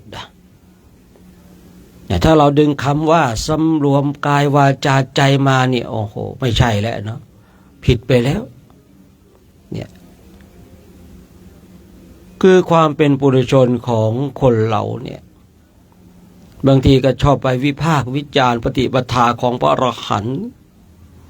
โดยที่ตนเองไม่รู้หรอกว่าความเป็นจริงแล้วพระอรหันต์เนี่ยไม่ได้สำรวมกายทุกรูปนะไม่ได้สำรวมวาจาทุกรูปนะแต่ใจเนี่ยสำรวมทุกรูปเนี่ยใจเนี่ยสำรวมทุกรูปอันนี้กล้าพูดเช่นนี้นะเพราะได้อ่านมาศึกษามา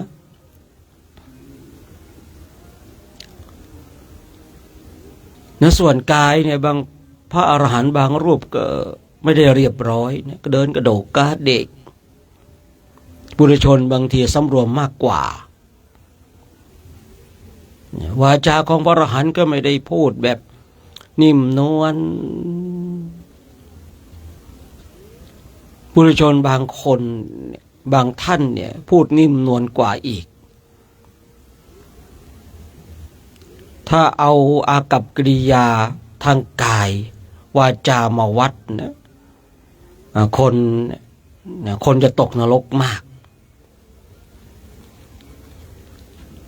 ผมเลยไม่แปลกใจหรอกว่าทำไมคนทั้งหลายเนี่ยที่วิพากษ์วิจารณ์แล้วตกนรกมากเพราะอะไรบางทีวิพากษ์วิจารณ์ไปเจอพระอรหันต์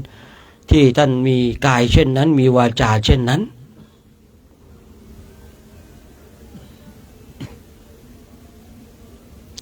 เพราะความคิดของปุถุชนก็คิดว่าพระอรหันต์ต้องเป็นเช่นนี้เนี่ยตามแบบฉบับของความเป็นปุถุชนของตัวของเราเอง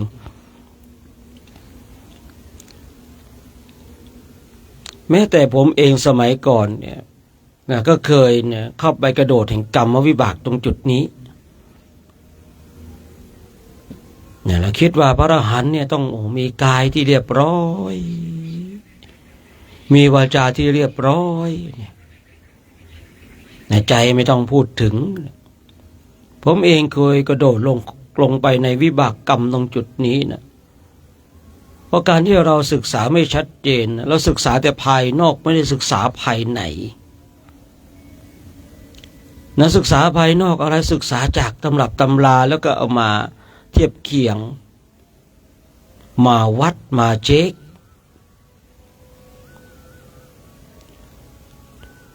พอเราได้ศึกษาภายนอกและน้อมเข้ามาสู่ภายในโอ้โหผ่านไปซะแล้วถ้าเราศึกษาเฉพาะภายนอกอย่างเดียวเราจะไม่ชัดเจน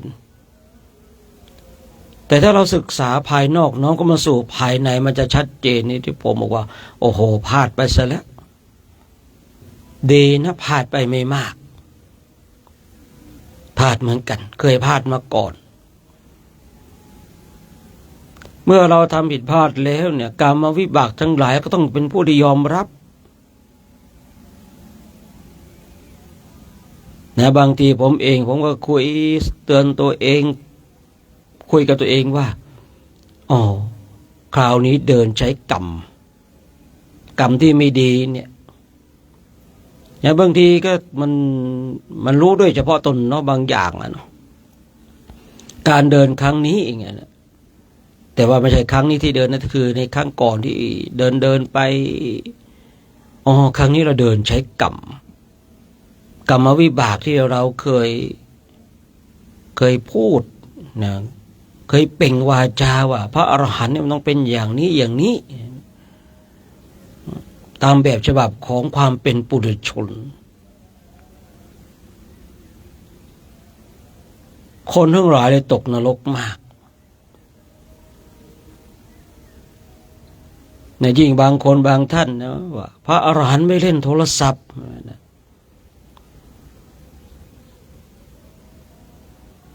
แล้วเราจะรู้ได้อย่างไรเนาะเราอย่าเอาความคิดของปุถุชนเข้ามา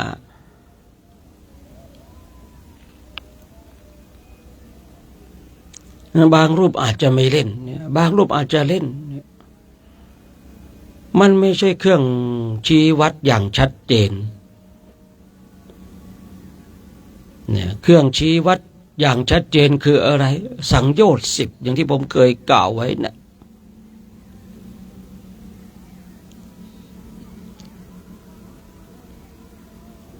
การกระทำทางกายและวาจาเนี่ยมันบางทีมันไม่ใช่เครื่องชี้วัดอย่างชัดเจนนะที่ผมเคยได้พูดเมื่อสักครู่นี้ว่าในความคิดของปุถุชนพระอรหันต์เนี่ยต้องเดินนิ่มผู้วาจาต้องอ่อนหวาน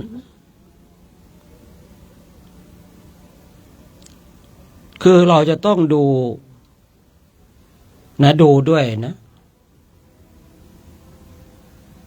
ดูด้วยว่าก่อนหน้านั้นเนี่ยวาจาของท่านเป็นอย่างไรแต่ก่อนนั้นเนี่ยวาจาของท่านแข็งกระด้างพอผ่านไปวาจานิ่มนวลระวังจะเกิดจากมายาเพราะมันละเอียดอ่อนการฝึกจิตการที่เข้าใจในจิตของตนเองและเข้าใจในความเป็นจริงของสัตว์ทั้งหลายทั้งนี้ทั้งนั้นเนี่ยที่คุยเช่นนี้เพื่อให้เราท่านทั้งหลายเข้าใจและเราจะได้น้อมกลับมาดูในจิตของเราเองว่าจิตของเราเป็นเช่นไรนะเราเป็นผู้ตื่นผู้รู้มากขนาดไหน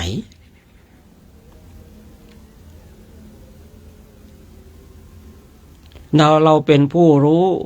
รอบรู้ในกองสังขารมากน้อยขนาดไหนไม่ต้องไปสิ่งอื่นหรอกท่านทั้งหลายย้ำอยู่ตรงเนี้ยวนอยู่ตรงเนี้ยเตือนอยู่ตรงเนี้ยเราไม่ได้ไปรอบรู้เรื่องโลกเราไม่ได้ไปรอบรู้เรื่องจักรวาลเราไม่ได้ไปรอบรู้สิ่งอื่นพระพุทธเจ้าให้เรารอบรู้ในกองสังขารเมื่อเรารอบรู้แล้วเราก็จะเป็นผู้ตื่นโดยอัตโนมัติของมันเองเมื่อใดก็ตามที่เราเนี่ยยังชอบอกชอบใจอยู่ในกองสังขารนี้เนี่ยคำว่ารอบรู้ในกองสังขารจะไม่ปรากฏขึ้นในใจของเรา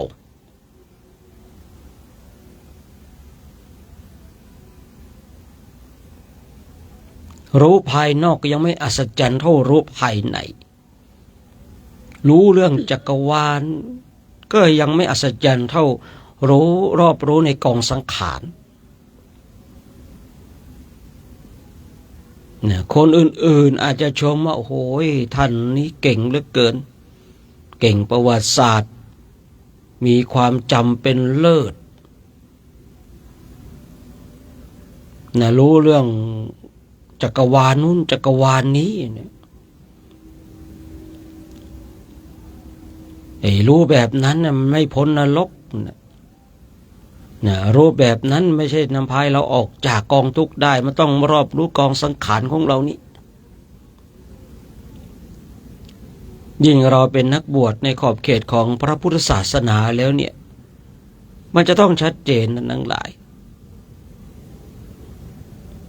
มาตื่นรู้ด้วยตัวของเราเอง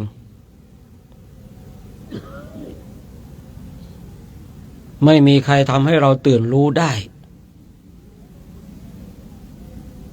นอกจากตัวของเราเองนี่การภาคเพียรภาวนาการฝึกฝนอบรมจิตตภาวนาของเราเนี่ยมันทำให้เราเป็นผู้ที่ตื่นและรู้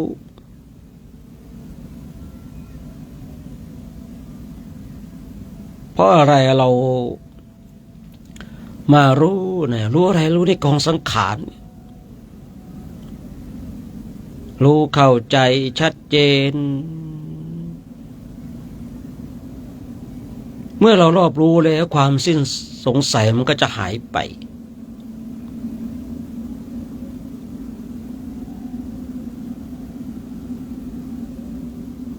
มื่อความสิ้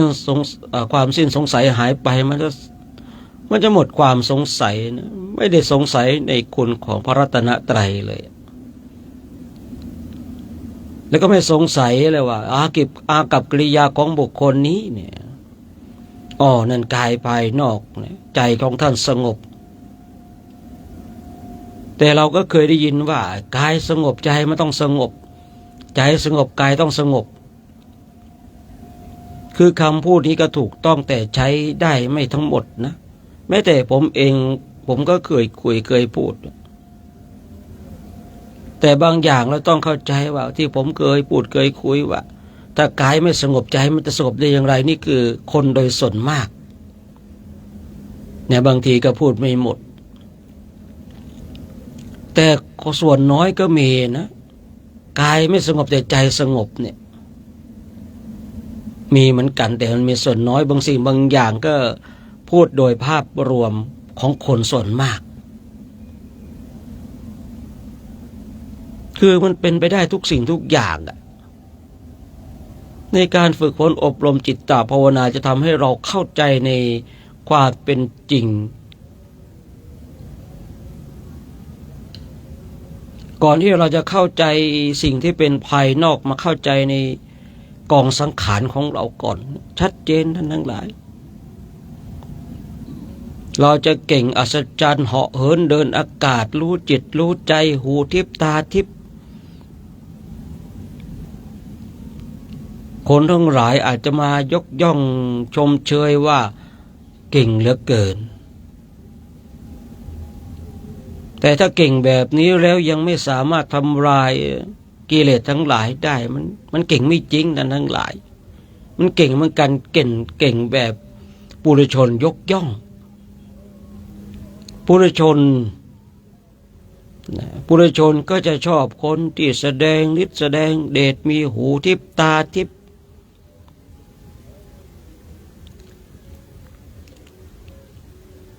ทำไมคนทั้งหลายคนทั้งหลายเนี่ยจะคุยเรื่องหูทิพตาทิพบ่อยแต่ทำไมคนทั้งหลายไม่คุยว่าเหาะได้เพราะหูทิพตาทิพเนี่ยมันเช็คกันไม่ได้บางทีนะแต่ถ้าว่าเหาะเนี่ยว่าเหาะได้เนี่ยมันเช็คกันได้เนี่ยปุถุชนก็จะชอบและยกย่อง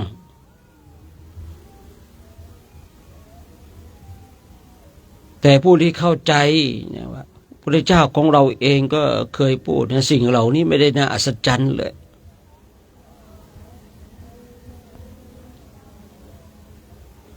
หูทิพตาทิพเหาะเหินเดินอากาศมันเป็นเรื่องปกติของผู้ฝึกจิตมันเป็นเรื่องปกตินะไม่ใช่เรื่องผิดปกติ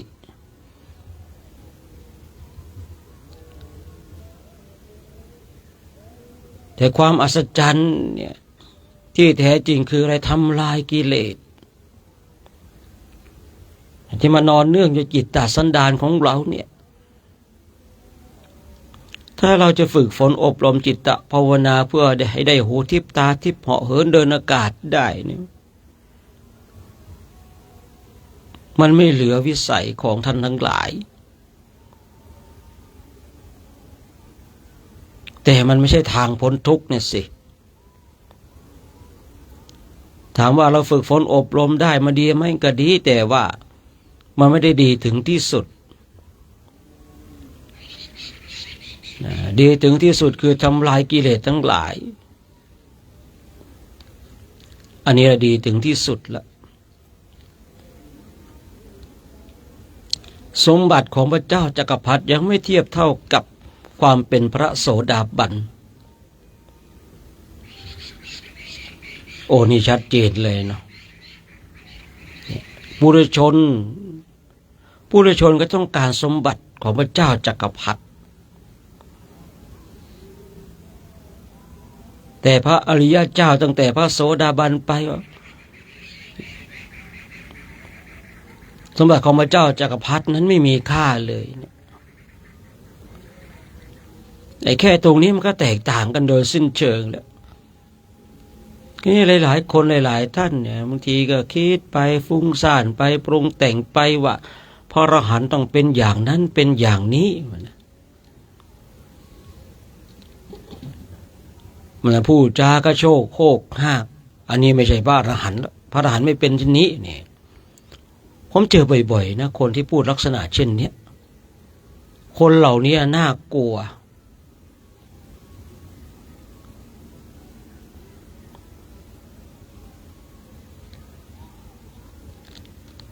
และคนเหล่านี้เนี่ย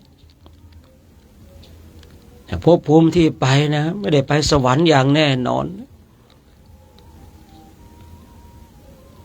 เหมือนจะมีความรู้แต่ก็ไม่มีความรู้เนี่ยความรู้ที่มีอยู่ไม่สามารถปิดอบายได้แต่ความรู้ที่ตนเองมีอยู่นำพาตนเองตกนรกเนี่ยมีนะท่านทั้งหลายเนี่ยผู้ที่ศึกษาด้านปริยัติเนี่ยใช่ว่าความรู้นั้นจะนำพาไปสู่สวรรค์หรือว่านิพพานอย่างเดียวนะความรู้แต่รู้ไม่ชัดเจนเนี่ยอย่าพลาดไปวิพากษ์วิจารณ์พระอรหันต์โดยที่ตนเองเอาตำรามาเป็นเครื่องวัดน่ากลัวเหลือเกิน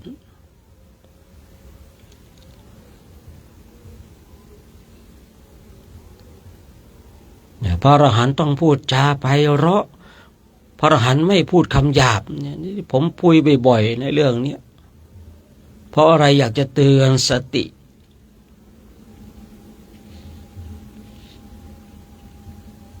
คือผมเคยพลาดมาก่อนผมไม่อยากให้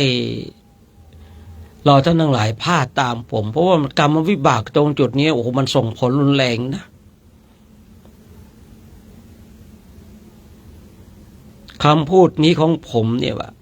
นรกใครนรกมันสวรรค์ใครสวรรค์มันเราอย่าเอานรกของคนอื่นมาใส่ไว้ในใจเนี่ยผมคุยตั้งแต่ผมภาษา3ใครจะทำผิดใครจะเป็นพระอรหันต์ใครจะเป็นปุถุชนเรื่องของเขาในเรื่องของเราทำตัวของเราให้ดี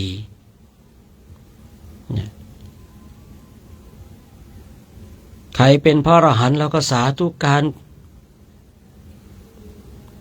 ใครจะตกนรกก็กรรมมุนาวัตติโลโกสัตว์โลกย่อมเป็นไปตามกรรม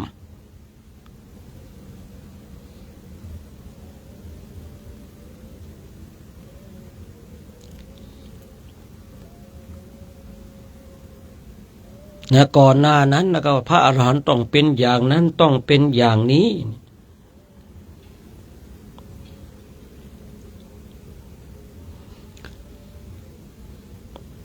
คือความคิดของปุถุชนนะไม่สามารถจะย่างลงสู่ความเป็นพระอรหันต์ของคนได้ไม่เข้าใจในความเป็นจริงของพระอรหันต์อย่างแน่นอน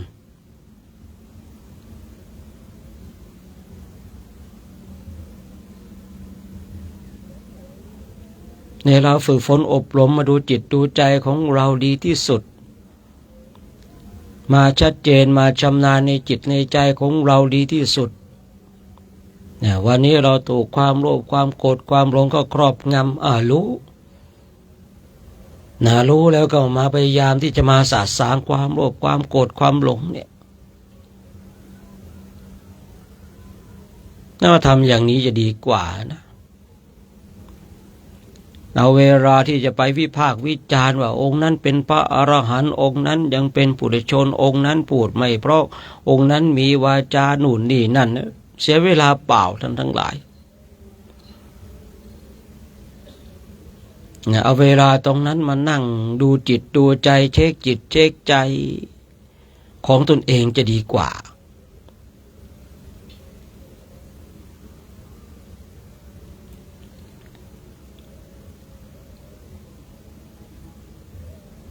เพราะฉะนั้นก็ฝากไว้ให้เรานั่งมาบำเพ็ญเพียรภาวนากัน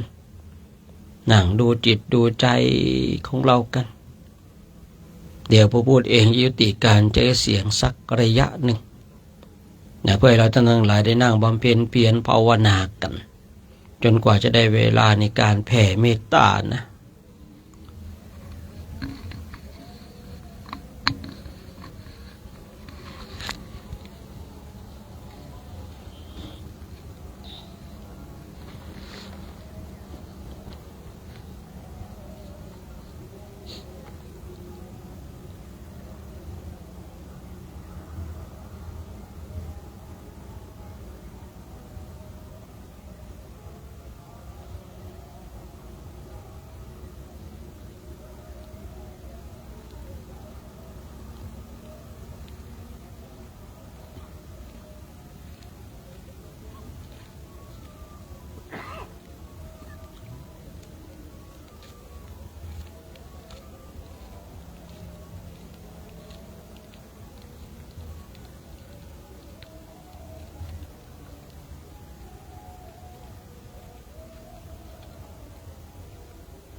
อ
เรื่องจิตตภาวนาในช่วง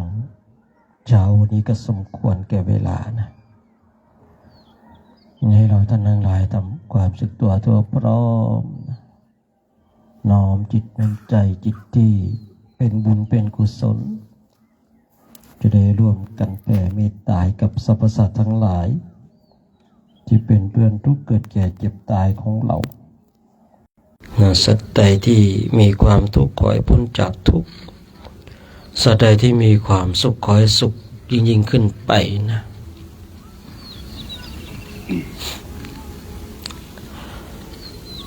สัพเพสัตตา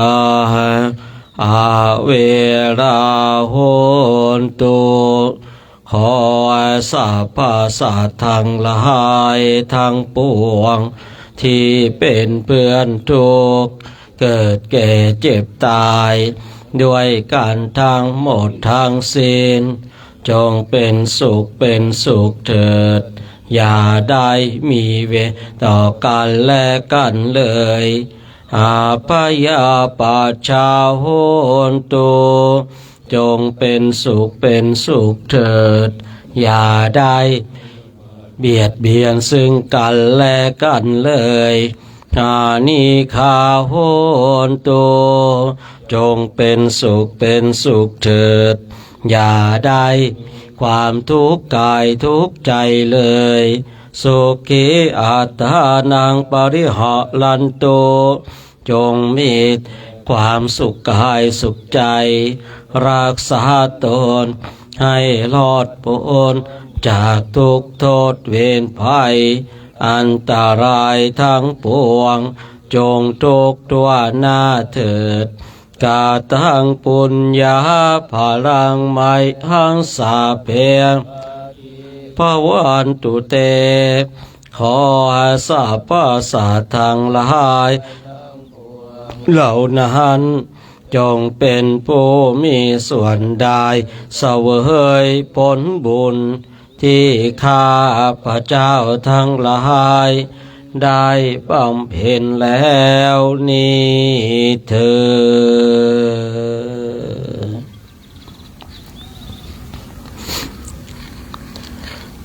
เจ้านี้ก็ต้องขออนุโมทนานะบุญกุศลกับเราท่านทั้งหลายกันคณะพระภิกษุสงฆ์องค์สมณเณรแล้วก็แม่ชีอุบาสิกาแล้วก็ญาติโยมที่ชมไลฟ์สดอยู่เนาะวันนี้ก็เป็นวันธรรมสวนะนะว่าวันพระนะเป็นวันมาฆบูชาด้วยเนี่ยก็เป็นวันที่ดีเนาะวันที่ดีสำหรับเราท่านทั้งหลายกันนะเป็นวันที่เราจะได้มาทำดีคิดดีพูดดีสร้างสรรค์สิ่งที่ดีๆให้กับเรานะคนโดยทั่วไปก็บางคนอาจจะคิดดีแต่ทำไม่ดีนะบางคนอาจจะคิดดีแต่พูดไม่ดีนะพอเวลาคิดเนี่ยบางทีคิดดีได้เนี่ยมันก็สามารถทำดีได้พูดดีได้นะแต่บางคนเนี่ยจะคิดดียังคิดไม่ได้เลยจะก้าวใหญ่ถึงพูดดีทำดีนะเราก็มาคิดดีทำดีพูดดีกันเนาะเราคิดดีเนี่ยอาจจะไม่ได้ทำดีพูดดีเนี่ยก็มีนะก็เป็นไปได้เหมือนกันมีมากนะชีวิตของคนเราว่าไงล่ะเน้นเบิดถวายนะอ๋อสาธุนะอุทิศให้บุญให้พ่อเนาะดีแล้วนะทำหน้าที่ลูกของตนลูกที่ดีนะตอบแทนนะผู้มีพระคุณตอบแทนทางกายและทางใจนะทางกายเราก็ได้ตอบแทนท่านลาลับไปแล้วก็ตอบแทนทางใจส่งพลังบุญเนี่ยเราก็มาคิดดีทำดีพูดดีกันเวลาทำดีไม่ได้พูดดีไม่ได้ก็คอยคิดดีนะคิดดีเข้าไว้นะเวลาที่มันจะคิดไม่ดีก็คิดดีเข้าไว้เพราะว่า มันจะได้มาปรับปรุงตัวเองนะ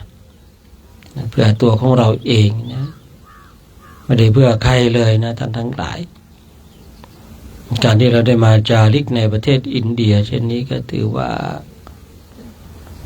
เรามาทำหน้าที่ที่ดีสำหรับตัวของเราสำหรับตัวของเรานะ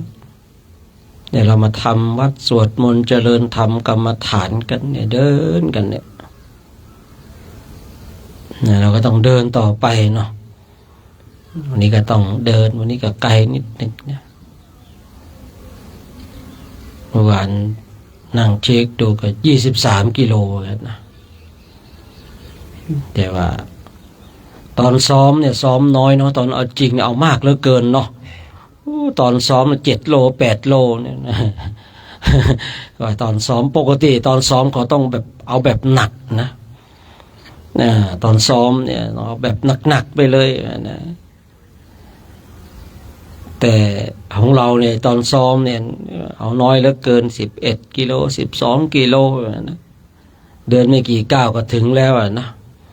อันนี้เดินไม่รู้จะกี่ก้าวนับแล้วนับอีกนะ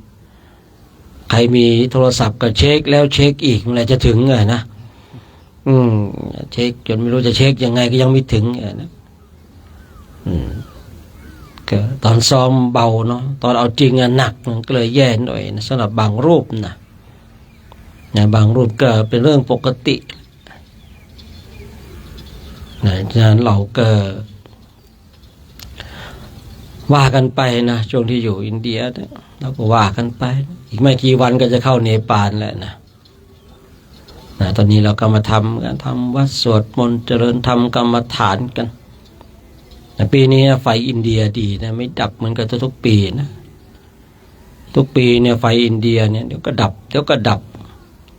ปีนี้รู้สึกว่ามันติดยาวแสดงวันพัฒนาขึ้นสมัยก่อนเนี่ยเดินดูแล้วมันเกี่ยวไฟกันใช้กันจริงๆนั้นแต่เดี๋ยวนี้มันเริ่มปอกสายแล้วก็ทำดีๆมัดดีๆนะก็ดีก็เลยทำให้ไฟดีขึ้นก็เป็นความโชคดีของคุณเจ้าเลยจะได้ชาร์จโทรศัพท์กันบางปีเนี่ยเครียดจะไม่มีไฟชาร์จโทรศัพท์นะนั่งหน้านิ้วคิ้วขมวดนะตอนนี้รู้สึกว่านั่งแล้วโปร่งใสลงเนาะไม่มีเครื่องกังวล ไม่มีเครื่องร้อยลัดนะมีบางปีหลวงพ่อยึดโทรศัพท์เครียดไปกันใหญ่เลยนะครับผมเนี่ยเครียดไม่รู้จะเครียดยังไงเนี่ยต้องคอยห้ามว่าเฮ้ยอย่าไปเดินให้รถชนตายนะคอยห้ามคนเครียดหนักอย่างปีนี้เลยแบบสบายเราก็รู้จักเล่นรู้จักทำกันด้วยเนาะบางทีครูบาอาจารย์เขาก็คืออยากให้เราได้ดีเนาะอยากให้เราได้ดีเราก็อยู่ในขอบเขตนะอยู่ในขอบเขตของเรานะสาธุอนุโมทนาเนาะรวมบุญกันในช่วงภาคเช้าของวันนี้นะทำอนุโมทนาสาธุการกับเราทำทั้งหลายกันนะทุกคนทุกท่านเนาะรวมบุญกันนะรวมบุญรวมกุศลกันแล้วเราก็มาทำนะสิ่งที่ดีกันนะครูบาอาจารย์ก็อยากให้เราได้ดีนะเราก็ต้องเข้าใจในจิตเจตนาเนาะของครูบาอาจารย์ในช่วงที่เรามาร่วมกันตรงนี้นะเมื่อเราทำวัดสวดมนต์เจริญธรรมกรรมฐานนะสิ่งดีๆมันต้องปรากฏบ้างแล้วผมว่านะใจของเรามันต้องเสพบ้างแล้วสิ่งที่ดีๆนะนอกจากบุคคลนั้นเนี่ยมันยากเหลือเกินความดีจะเข้าไปอยู่ในใจเนี่ยนั่นก็ว่ากันไปนะฉะนั้นในเช้านี้ก็ขออนุโมทนาเนาะสาธุการกับเราทั้งหลายกันทางคณะพระภิกษุสงฆ์องค์สามเณรแล้วก็แม่ชีอุบาสิกาแล้วก็ญาติโยมที่ชมไลฟ์สดอยู่แล้วก็พาเจ้าหน้าที่ทางโรงครัวก็ดีญาติโยมที่ได้ถวายจตุปัจจัยหรือว่ามีส่วนร่วมในโครงการจาริกธรรมตามพระบาทพระศาสดาก็ขออนุโมทนาสาธุการบุญใดกุศลใดที่คณะจาริกธุดงค์ได้กระทำก็ขอให้ บุญนั้นกุศลนั้นจะนำพาให้ท่านทั้งหลายจงมีความสุขนะมีความสงบมีความร่มเย็นนะคิดสิ่งประการใดเป็นไปโดยชอบประกอบในธรรมแล้วก็ขอให้สิ่งนั้นจงสำเร็จจงสำเร็จจงสำเร็จด้วยเธอเดี๋ยวเราร่วมกันให้พรเนาะอายุโทภราโททิโลวันนาโทปฏิภาณโทสุขาสัทธาตาเมทาเวสุขังโสอธิการชติอายวงทาตวาพลังวันนาสุขันจะปฏิภาณทิขายุยาสวาโหติยาตายาตุปปาชติติต่อไปเรากราบพระพร้อมกันกราบพระเสร็จก็เหมือนเดิมนะเหมือนเดิมเนาะเหมือนเดิมสิ่งใดเก็บได้ก็เก็บนะเพราะว่าวันนี้เราคงจะออกเช้านิดนึงนะทางลงครัวเสร็จก็คงจะฉันแล้วนะวานบอกเขาว่า7 โมงก็ฉันได้ไม่รู้เขาเสร็จหรือเปล่าไม่รู้นะเดี๋ยวลองดูอีกทีหนึ่งนะครับผมคอยฟังเสียงสัญญาณกันแล้วกันนะผู้เก่าพนมมือขึ้นนะ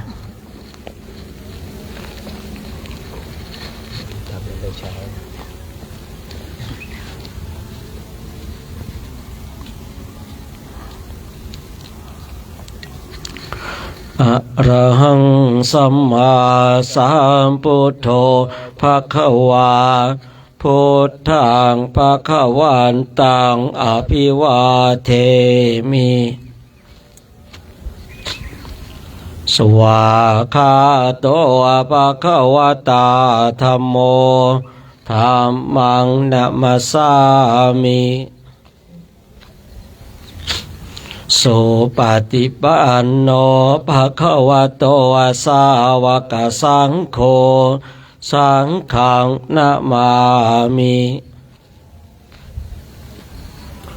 มหาตาปิตุโคนาอะหังวันตามิคุโรอุปชาอาจาริยาคุณาอะหังวันตามิน้อมจิตน้อมใจกราบคุณครูบาอาจารย์พร้อมกัน3 ครั้งพร้อมแล้วกราบกราบกราบ